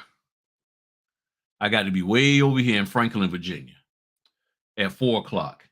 And then at 6 o'clock,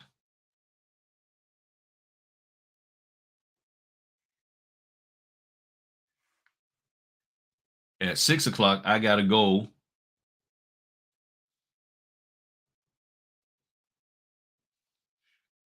and be over here. And then back over here by 6 o'clock. Yep. Then I got to be back over here by 6. Keep in mind, where did I say I live? I live over here. I ain't doing nothing in my neighborhood. That is some driving that I got to do on Monday. Okay. And that Franklin is an hour's one way. So the Suffolk up here, those two that's over here is going to be from my house is going to be at least 30 minutes each way. So you're talking about 30, 30, 30. So that's an hour and a half. And then that's an hour. So you're talking about 2.5 hours of driving just to get there. And then you're talking about the time coming back. And yes, that's why I'm going to be having my scanner with me so I can scan while I'm out there. This is what I'm going to do. This is what I have chosen to do. My car is holding up fine because I use a rental car. So I use a rental car. Not everybody can afford one. Not everybody needs one, but I have a rental car. So this is, and see, there are a lot, like you say here, look like one of her days. There are notaries out here who are doing this. They understand that the fees are what they are, but they also understand that if they don't go out here and do this thing, they're not going to make any money. There's something I really want to play for y'all. I'm gonna have to let y'all hear the audio part of it. I don't know if I can find it. Because y'all really have to understand there's a difference. Oh man, I think I want to play this. It got just a touch language in it, but it really makes the point. Here it is. Now I'm gonna put this up to the speaker, and I want y'all to listen to this. Okay, this is Marlon Wayans from the Wayans brothers. He's going to talk about the difference between value and worth. Okay, please just listen to this. Let me get my volume up. Okay, this is just the audio. It's a short, and I think he was on the Breakfast Club. Okay. There's a difference between value and worth. Your value is what they want to pay you. Your worth is what you feel like they need to be paying you. See, we all got the ego, and the ego sits there and talk to you and go, "Nigga, hey, I did that $750 million a box office. They should be paying me. I should get, no, I've been around longer than." The ego would tell you all this negative shit. See, you quell that ego, put him in the closet, and you go, "What is my value at this point?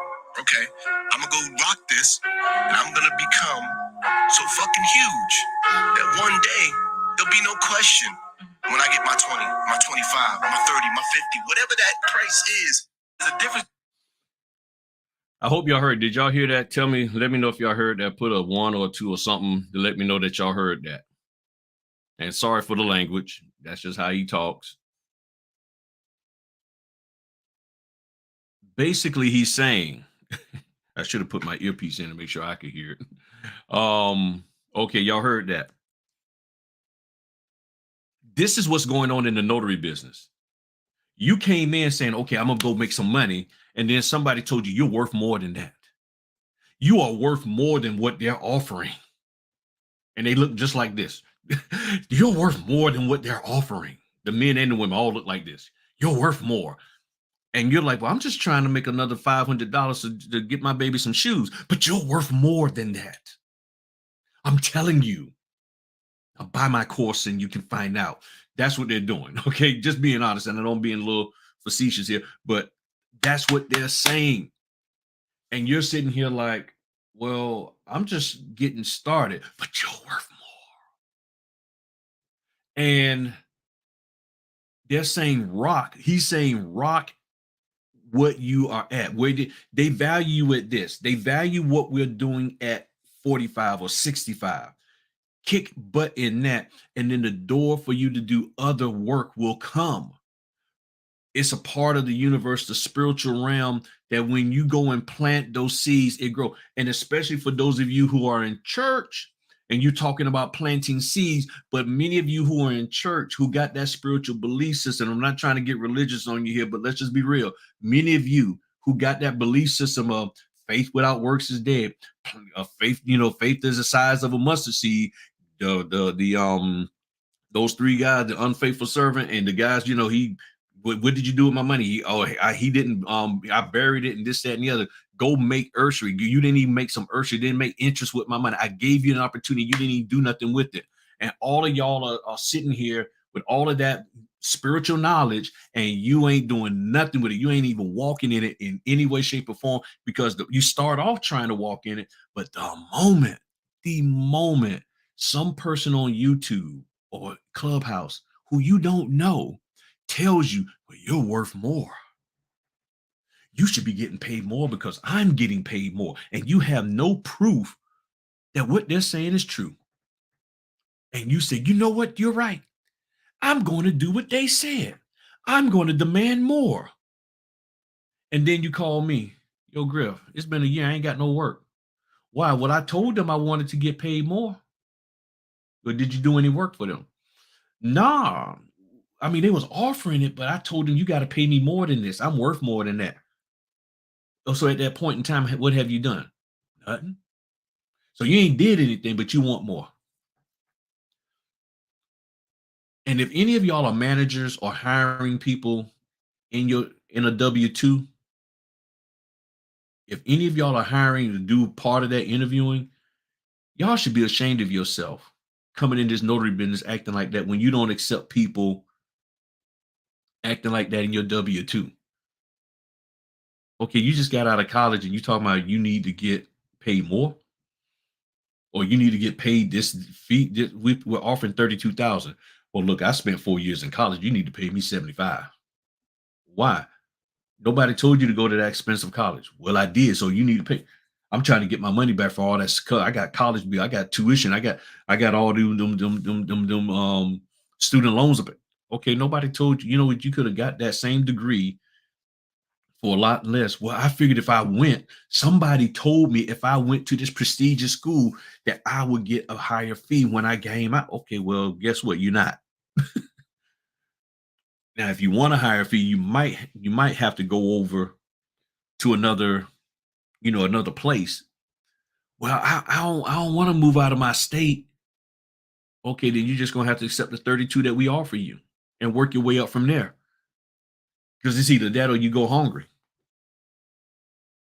All right, well, I got to sign. But y'all don't act like that. The reason why I'm doing almost 80 this month, 70 last month, is because I understand what's going on out here. And I'm rocking what they're giving me. And at the same time, there are people who are paying me high fees. They're paying me what I want to get paid in certain select orders. The issue is that it's not enough people doing it. So can I say that I got $175 for an order? Yes. The question is, out of those 80 orders, almost 80 orders that I've done this month, how many of them was for 175? Maybe 2. So if I need $6,000, $7,000, $8,000 a month, 2 orders ain't gonna cut it for me. But there's a buttload of other orders that can give me that fee. So if I can make the 8,000, that's why I keep saying, what is more important to you? The fact that you made money or how you made money? And it's too many of y'all are leaning on the how I make my money. You want bragging rights. You want to sit here and compete with people that you don't need to be competing with. You want to be a social media darling, and there's no need for that. Just go out here and take, just go out here and take the fees that come your way and move forward into the original intent of why you became a notary. You originally became a notary because you felt, even though it might have been falsely because of what they promoted, that you can make some money to help your financial situation out. If you've been in this business for more than 6 months and nothing, and you haven't been able to help your financial situation out, you need to rethink something. Either it's you or it's you, because you can't stop people from saying what they're saying. If you elected not to challenge the stuff that people have said, if you elected to walk in fear, if you elected to be timid, if you elected to, I'm gonna wait to the next run of housing, that's on you. Is it wrong for those people to have given you this false hope and all of that? Yes. But you're an adult and you should have known better and you should have looked into it more. And most of the people who listen to my channel are 40 and above. The youngsters, they running around with all those little, those people pop locking and being all fancy and stuff and TikToking. But us more mature in age people, y'all here with me. Not saying that there aren't some young folk here. There are. I know there are. I talk to y'all. But those of you who are at least 40 and been in this working environment, you should know that some of these folk are just blowing smoke. And even those who aren't blowing smoke, because there are some who aren't. But the thing is, what they're sharing doesn't apply. So either they're blowing smoke or it doesn't apply. And you got to be grown enough to ascertain that this is BS. This is just smoke. Where's the fire so that I can see what really needs to be done in this business that I can do to move forward? And that's what I try to bring. It's not popular the way I do it, any of that. People think I'm too aggressive, this, that, and the other, being negative. I don't care. Because because everybody else is doing all of this positive and shiny stuff. And guess what? It ain't got you nowhere. Look at where you are physically at in this business, listening to some of the stuff that they say. There are people who have listened to what I say, and it has changed. And what I've said has changed the way we do things here in this business. More people are talking about notarial certificates, making sure you understand how to notarize, all of that stuff. They weren't talking like that until I started talking. And yes, I'm giving myself a little bit of a pat on the back, but for a reason is that the reason why they're focusing on that now is because there's money in that. And you still got to be, okay, wait a minute. All of a sudden, well, you talking that same, Griff just did a free video on that, and now you want me to pay you for that same information? That's why I tell y'all, if there's a topic you want me to talk about, just say so. Tell me, and hopefully I can hear and find the time to do that, and then do a video. And pull up my phone up, about to down me, and plug the phone up so y'all can go ahead on, so we can move forward with that. That's what I like to do. I'm trying to help y'all move forward in this, but at some point in time, you just got to go ahead on and do it. Oh, I forgot to read this. Trust and listen to, man. Some of the notaries are blacklisting themselves while other notaries are getting tons of work simply because they treat it as a partnership and not a battle. Decide if it's for you. I like that. Some notaries are in a battle with the signing company because they've been told that you need to battle with them to get higher fees. And again, they can't pay you more than what they have. When you get that phone call from your bill collector that says, I need $500, and you say, well, all I got is $3. He says, I said I need $5. You said, I told you all I got is $3. You either take the $3 or do what you got to do. Here's 75. I want 120. Here's 75. They say here's, they say here's 75. You say I want 120. All they're going to say is, look, all I got is 75 to give you. Either you accept it or I just have to move on. And it's and see, y'all been listening to people telling y'all that it's notaries who are just accepting low fees. They're accepting what's being offered, not. And then the question is now, because some of these companies are paying low fees because they're just being slick. They're being slick,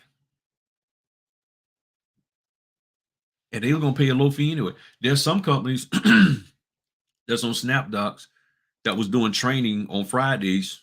I'm not gonna say the company, but they only pay 75 no matter what. And they're a big company. So it's not like they dropped their fees to 75. They've been paying 75 the whole daggone time. I've been a notary for 5 years. There's another company that pay 85 in locally here. There's a company that I deal with out of Richmond. They pay 95 no matter what. That's all they pay. 95. You either gonna take the work or you're not. And there have been times where they paid 95 and it's like 20 pages. I don't complain. I'm like, okay, cool. They call me directly. I'm like, okay, they think of enough of me to give me a call to say, hey, we got this order down in your area. You want it? And if I can slide them in there, I say, okay, yeah, I got it. So what am I supposed to do if I'm trying to make money? So the question is, are you in this to try to make money, or are you just doing this just so you can feel good and just say that you're doing something? Because if that's the case, then I understand. I mean, I truly do understand your perspective. But my concern is that when people go around sharing that perspective as if it's supposed to be this perspective everybody's supposed to have, and that's not necessarily the case. Not everybody's supposed to be operating the way you're saying to operate. That's the way you operate. I tell people how I operate, but you're going to do what you do. And say it all the time. You've grown, you're going to do what you want to do. There are some things that treat the signing companies with respect, treat the people who house you going with respect. But this, I'm going to demand I get paid something just because somebody told me. It don't work for everybody. It don't work for everybody. That is right. Choose the training and advice wisely. If you're unwilling to question the people who are trying to train you, then you have what you have. Welcome from Houston. I wish they would advertise the page count when sending orders out so I can go. How you? Oh, okay. You must have just hopped in.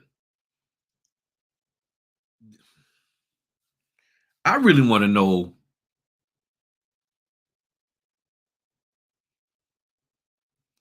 You're talking about negotiating the fee based on the page count. Then what is your page count? What is your minimum page count for $65?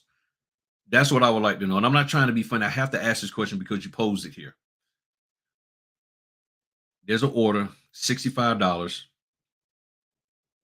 Because now the question is, are you trying to charge them for time and distance? Because keep in mind, if you're trying to charge somebody for distance, the travel, then they paid you for travel. You can't claim that travel on your taxes. That's double dipping. So you said you get the deduction from the city, from the state, I mean from the federal government for the mileage that you drove in your business. But you was compensated by that individual for the mileage that you drove for that order. So you can't go and try to take that same fee for them. You get what I'm saying? Now, if I'm wrong, then stand corrected. But the question is, what is your how do you calculate the page count? Do you know how much it actually costs you to print? What is your printer cost? I did a video about that. What is your printing cost? Because typically the printing cost is right now probably between 3.5 and 5 cents, or maybe 6 cents per copy per page. Okay, so if you run the numbers, so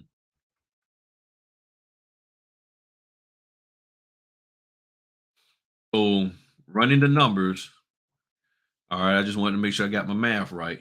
So running the numbers, you're talking about 0.06 cents times 150 pages. That's $9. Okay, times two. So $18 to print at 6 cents. I'm taking it, I'm going the high route. 6 cents a copy. It's going to cost you $18 to print, 450 pages. Okay. I did 222 pages today, $13 times two, 26. Now for that, I got paid 70. So I made 43. However, I had a nice little drive over there to them. And then you get your tax deductions. So then the question is, how much should you be getting paid? So you can say, well, net 43. Okay. But then for the stamping that I did, oh gosh, I did a lot of stamping.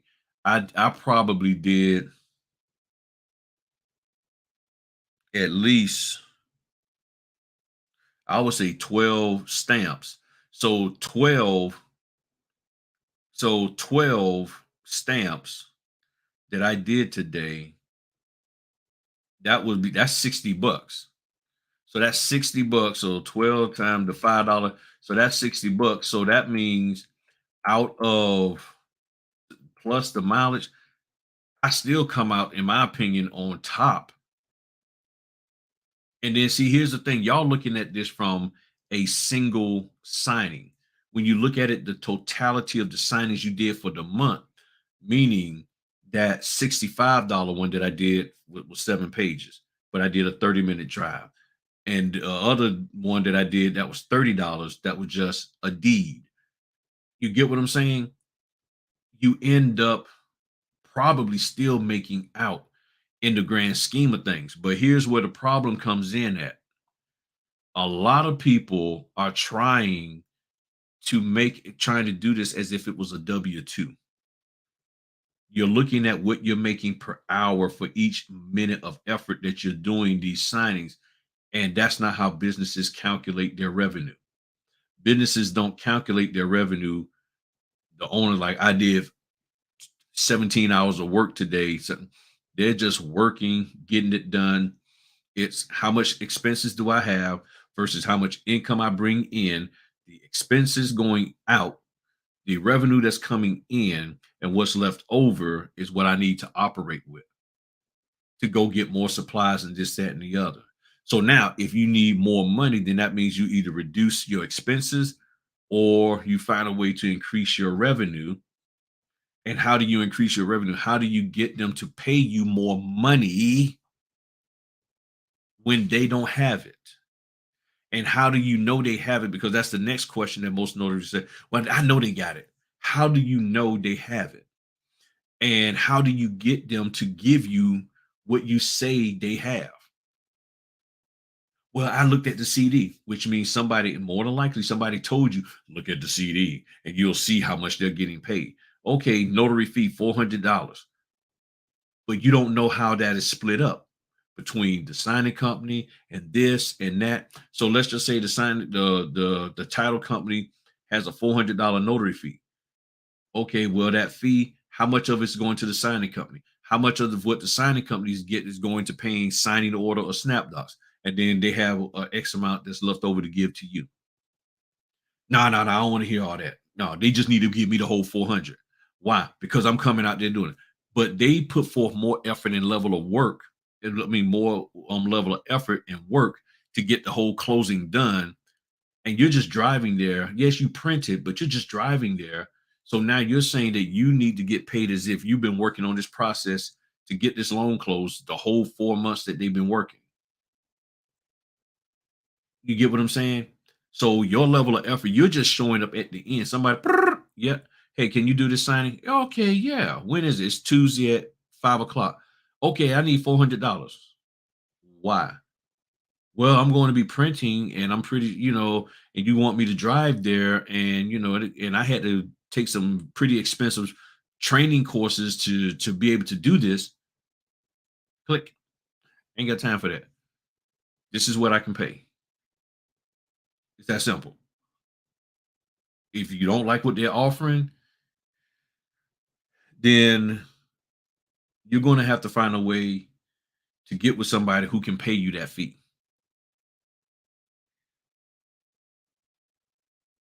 That's the thing. Who can you get with that can pay you that fee?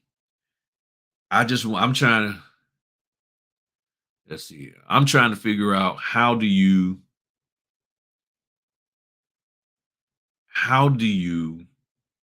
get them to give you something, because if your bill collector couldn't convince you, now your bill collector's coming at you and you owe them money and they're coming at you and you like, I ain't paying you. I ain't got it. And your bill collector, okay, so how you gonna make them pay you when they don't have it? At age 32, but I know how to spot a snake or something. Thank you for giving good truth.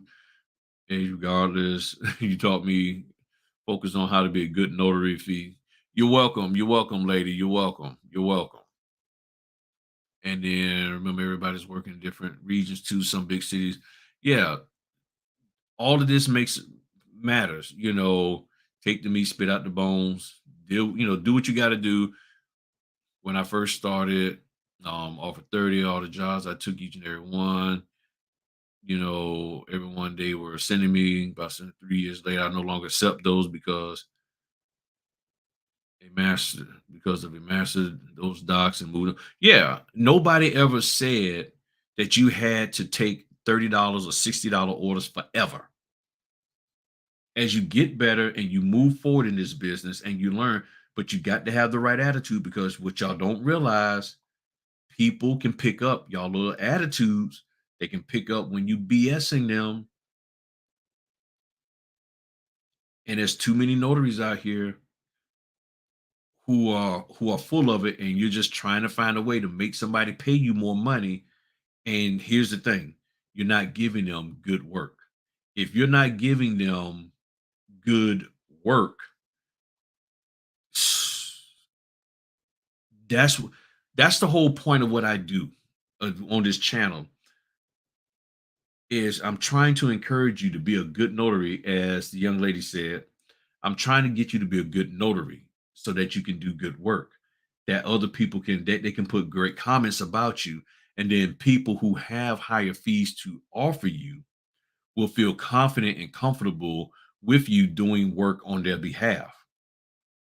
If I don't feel comfortable giving you $150, I don't care what you say, I'm not giving you $150. If I think you're a bum, I'm not paying you that kind of money. I'll give you $60 just to get it done. But I don't think, and you haven't communicated, you haven't shown me that you are worth more. You haven't even taken time out to do a good profile. You got some janky picture of yourself. You got your logo. I don't care about your logo. You bragging about your website. You're bragging about this. I mean, I've seen people bragging about, yeah, I'm certified in these other things that had nothing to do with a notary. I like walking on the beach and sipping mimotos or mahiatos or whatever you call them. I like going, to the football game. What that got to do with you being a notary? I'm not, if I had to sign, I'm not hiring anybody to do a single signing for me who isn't talking about being a notary. In your profile, you're talking about all this. I like going to the ball game. I like walking on the beach. I like, travel. I don't care. All that sounds like is that you're not going to be available for me when I need you, because those things are more important. What you put in your profile shows what's most important to you concerning this here business.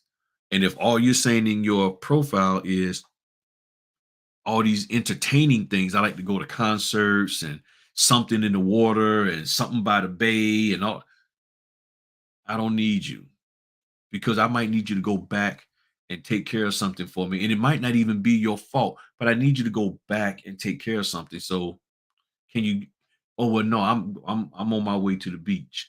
Or let's just say there was a problem that you caused and I need you to go fix it.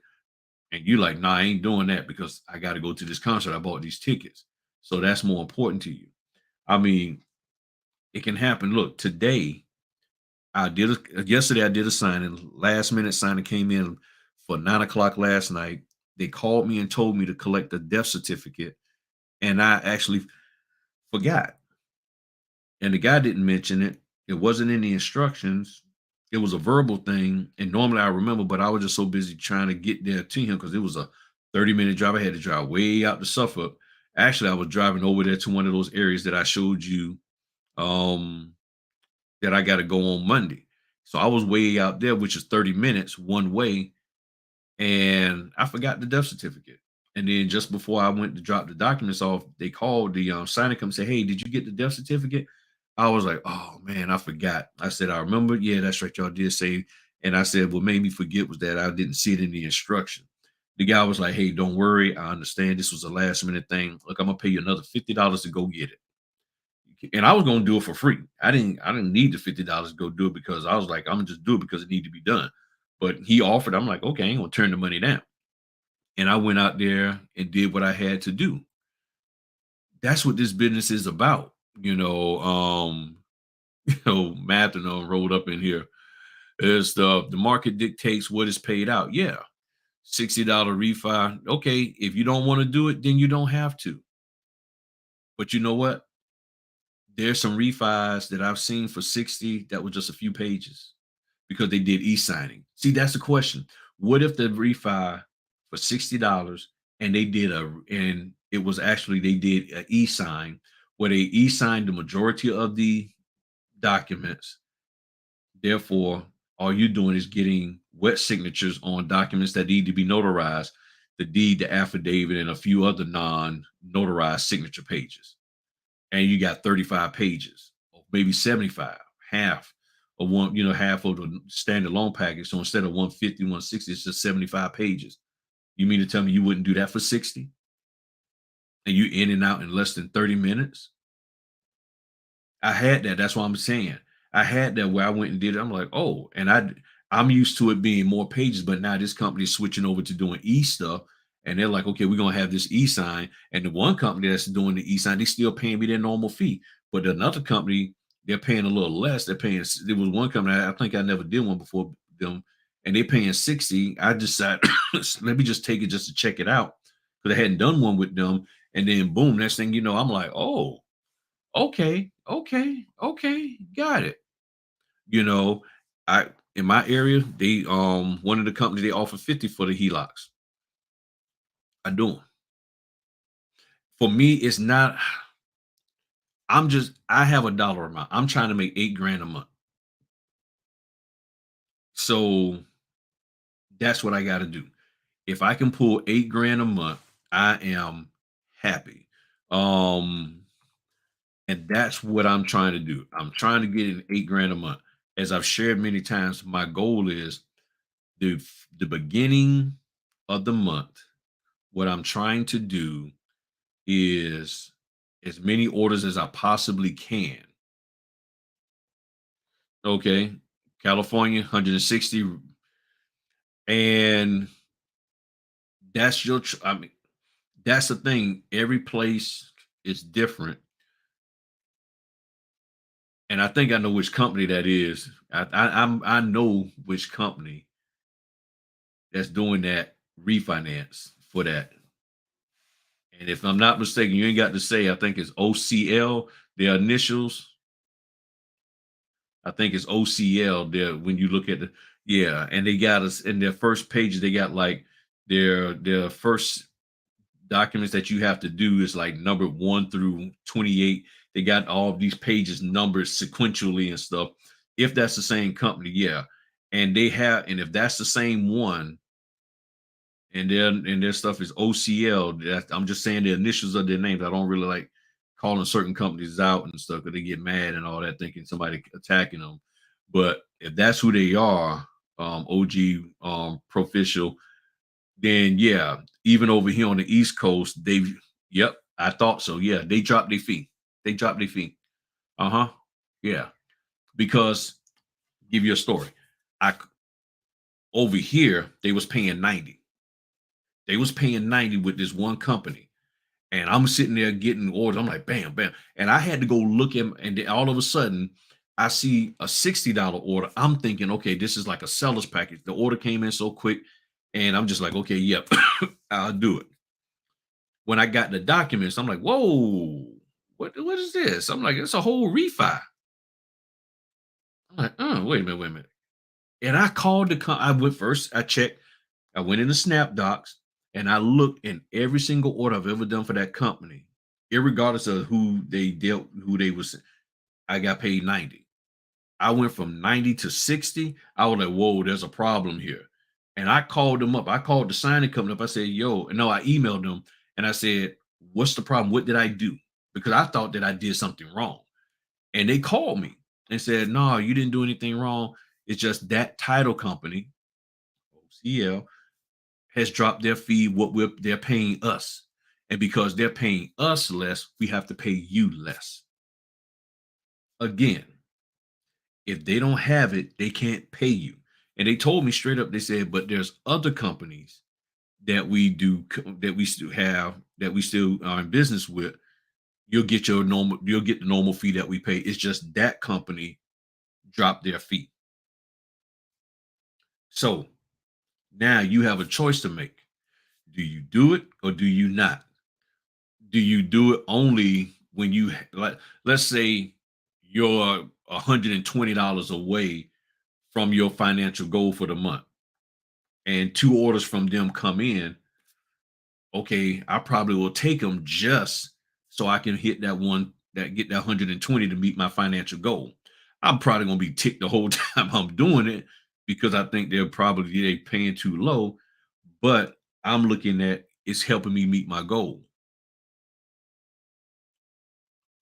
Or I won't do them and hope that I get other work coming in. It's all on you. But if they're getting, because now you have to ask yourself the question: if they are getting, if that particular title lending company is paying less, what has happened in their life that's causing them to have to pay less? Maybe they've had to pay a whole buttload of money out in insurance claims, or maybe they've lost clientele themselves. So because they've lost clientele, their revenue stream is down. So therefore, going out from them, those companies that get paid them, their revenue stream is down. So it's a trickle effect. So is it a factor? Well, it's just a, because most people say, well, they're paying that low fee because notaries are just out there, taking all these low ball orders on, trying to undercut. Well, maybe it's not. Maybe the company doesn't have a problem paying, but they can't afford to. I don't know about all that. I just know what, not, and this isn't to you, OG. This is just what I'm saying that other notaries I've talked to.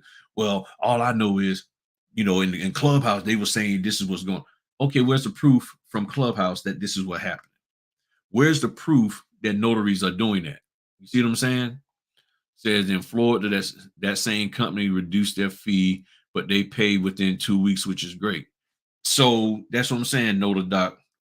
Great notary down there in Florida.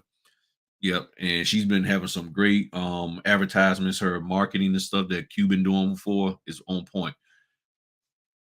That's what I'm saying. You got to sit here and decide this for yourself.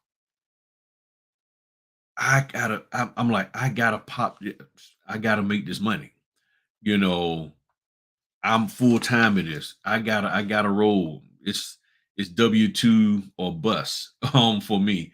So I mean, I'm sitting here trying to figure it out. Look, let me share with y'all this here. This is my calendar for the month of, what the heck month is it? March. This here's the first. I've done signings, and I got to put the ones I did today. I did here, and I got some more, and the one here. The only day I haven't done anything is these Sundays here, but I did one today. I did one. I'm doing one tomorrow, and then I got some more that I got to add in down here. Right now, this is 72. This is what I'm doing. I don't do that, and some of them I've gotten paid, like this one right here was $30. $30, but it was just a deed.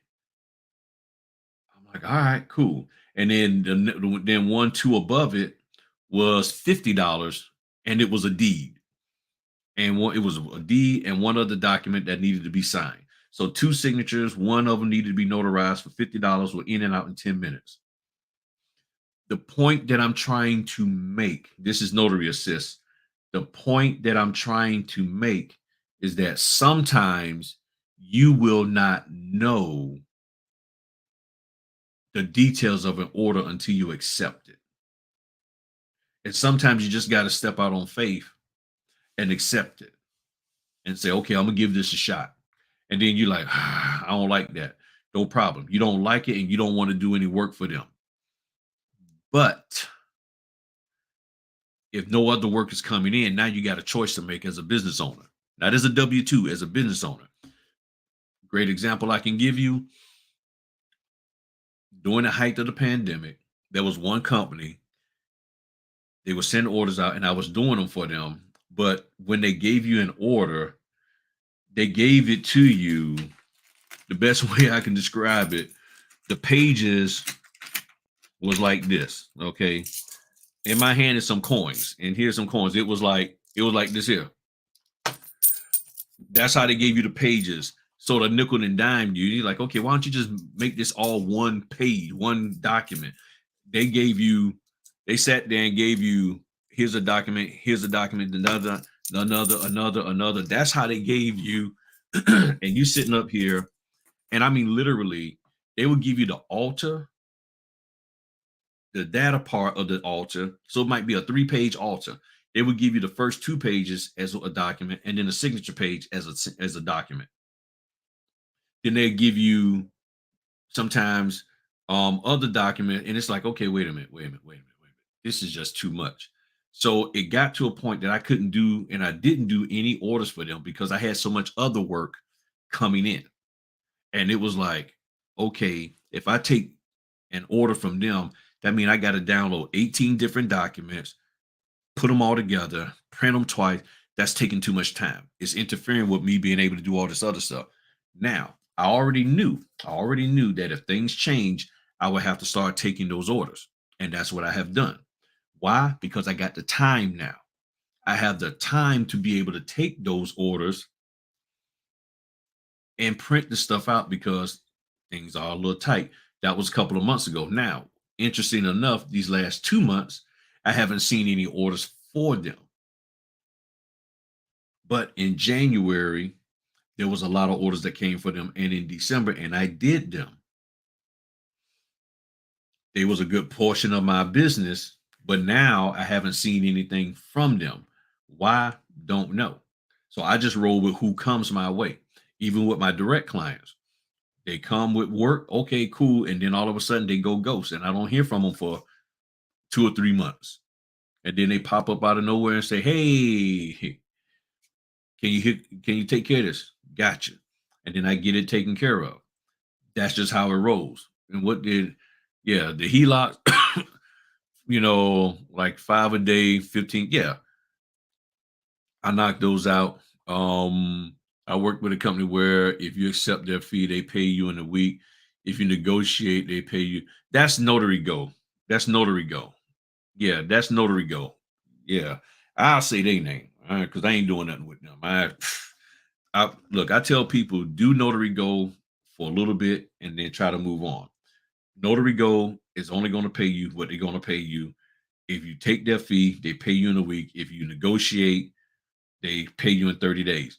The problem, and they're doing that to make you take a lower fee. That kind of stuff I don't jive with. But again, if you're doing work for these companies and you're not putting it in your profile, you're not listening and you're showing that, hey, I'm doing work, then how do the other companies know that you've done work? If you're on signing order, they don't have a tally that other people can see. There's a tally in there that you can see, but you need to say, I've done this amount of work. You need to say it in your profile. Same thing on signing order. I mean, on SnapDoc, same thing on signature, CX Choice, anywhere that you have your profile, signingagent.com, which is the NNA, you need to say that you are doing work and that you have done work. The problem is too many notaries, y'all don't want to say that you're doing work. You're not putting your orders in SnapDocs. SnapDocs has this little super cool, maybe not too cool algorithm that says, oh, you're doing work. We're going to feed some more orders to your way because it appears that you're working, because they probably have it set up that they have filters that say, give me notaries that have been doing work in the last 6 weeks or 30 days or whatever. give me notaries that have done at least 30 orders. But if you haven't done anything, you haven't put anything in there, whether you're general notary work or whatever, how can the algorithm answer, feed back to them when they do a filter? They do a filter saying, we need notaries who have done this, and this. And you ain't done none of it. And you're trying to figure out why you're not getting any orders. And there's a lot of great notaries out there that say, man, I don't never get anything from SnapDocs. Do you put orders in there? Nah, I don't put none of my stuff in SnapDoc. I just throw mine in Notary Assist. I put mine in Notary Assist and in SnapDocs.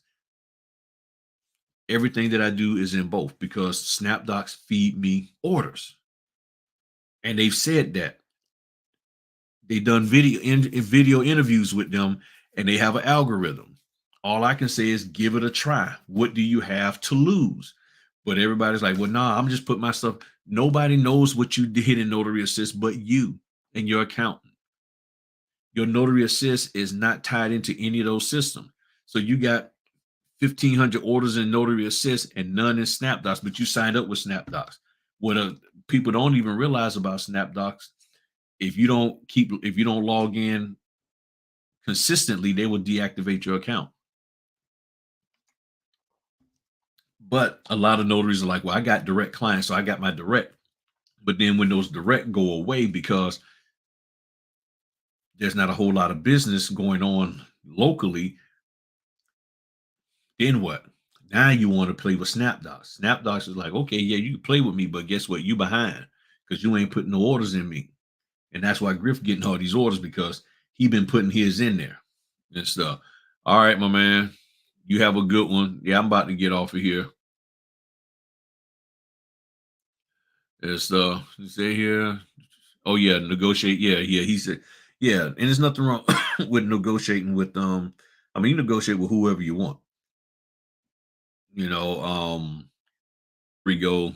Yeah, I think I've only done 14 closings with them, and I don't mess with them anymore. I've done 14, and that was it. I had enough of them, and I work with other companies. And as you do work, and they see that you're doing work, other companies will recognize that because they get to see that you've done work in those platforms in the back office, they will give you opportunities. But if they don't see that you've done any work, that's why I said faith without works equals you're scared. If you got faith that you can do this business, but you are purposefully not doing the work and not taking any orders or making excuses as to why you can't take orders, then you're scared. Well, I'm just trying to be, you're scared. I just want to make sure everything is straight. Well, you took that job paying $12 an hour and you didn't make sure everything was straight then. You sent your kid to the daycare with one diaper and that was it. You didn't make sure they had, you hope that kid will hold it in until you got back home with some more diapers and picked them up. You know what I'm saying? I mean, you made it work. You believe you had faith that you can work this job and they gave you an opportunity and you went and did it to the best of your ability. And you made no excuses. You come in here to be a notary and you're making excuses. And you're allowing others, in most cases, you're allowing other people to make excuses for you. Other people are telling you this is what you shouldn't get paid. Don't take that. This is the only business that I've been in where people said don't spend a lot of time telling people what they shouldn't get paid. They're constantly telling people, don't take this fee, don't take that fee. You shouldn't get this, you shouldn't get that. And I'm sitting here like, when did that become your responsibility? We don't even know each other like that. But you're going to come on a Clubhouse and tell the whole notary world that none of them should take an order less than $150. And you got all this insight. Yeah, because all these companies, they making all this money.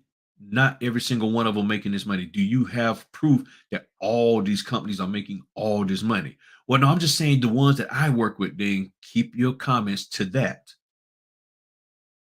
And stop spreading it as if it's the same way for everybody. And I'm sick and tired of that. That's why I probably have to stop going on Clubhouse, because I'm tired of hearing people come up there saying that, but then I feel bad by not being on there because I want to say something. I feel I have to say something, to help the new notaries understand that what they're saying is just specific to them, that it's not like that everywhere. And these individuals know this, but they purposefully refuse to put disclaimers up there about what they're saying, and got notaries thinking that every signing company and title company acts the same way, and they don't. We don't even have the same notary laws. So why are you believing that everything that this is McDonald's or Chick-fil-A?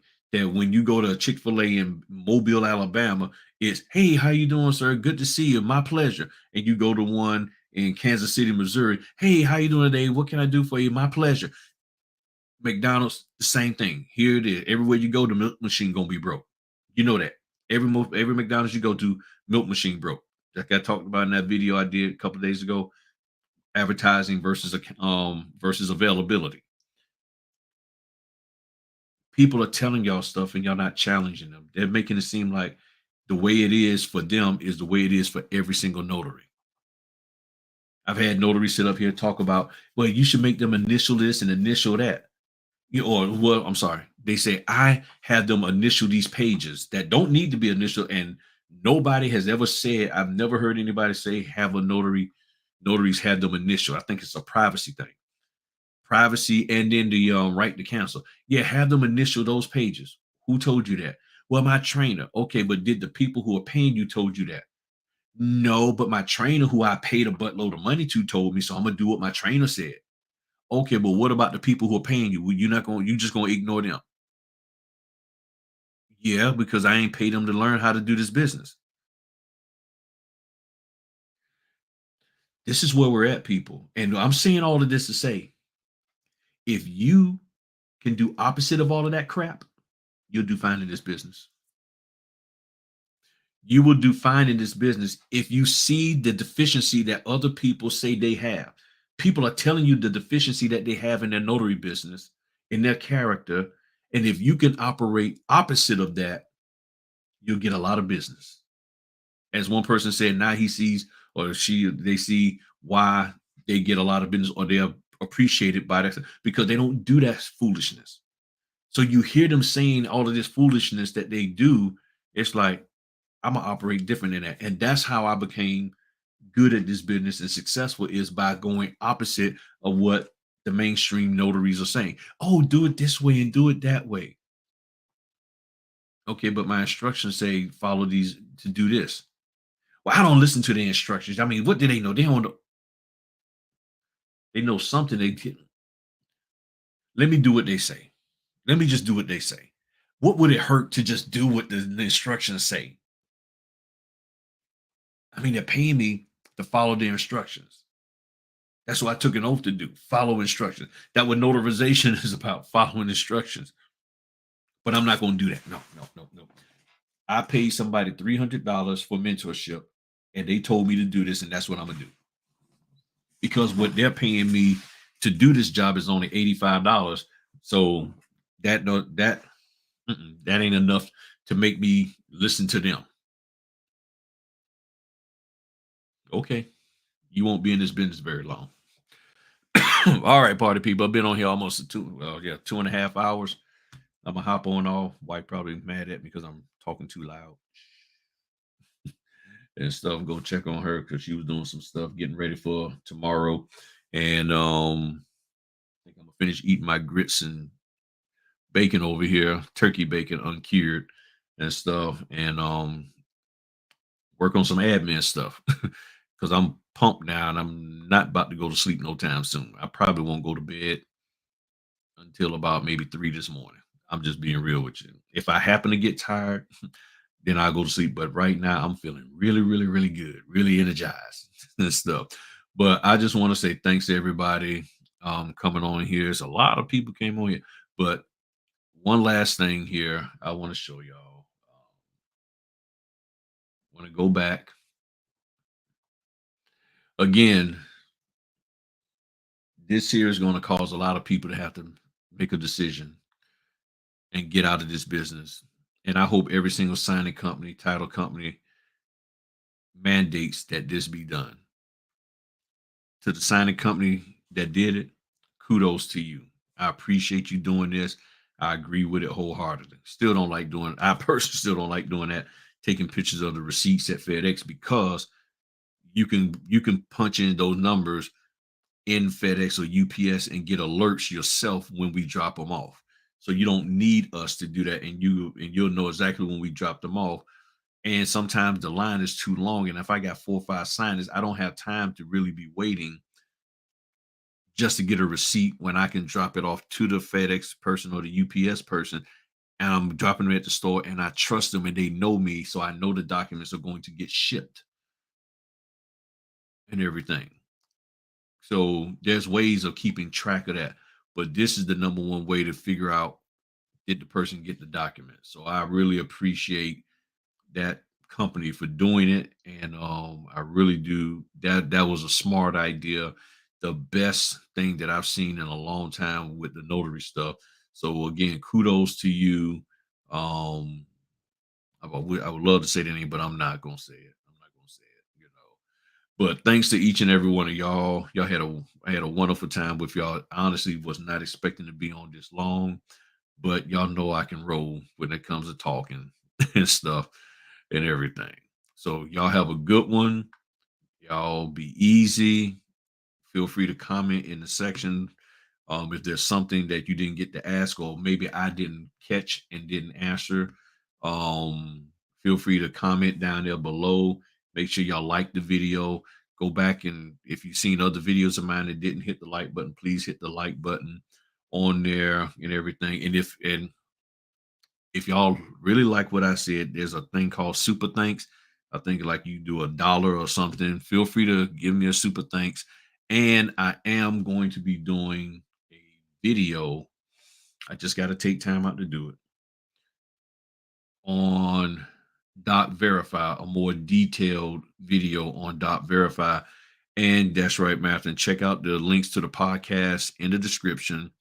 Um, Yeah, there's a link to the podcast in the description. Check that out. We got some good info that we've been talking on there.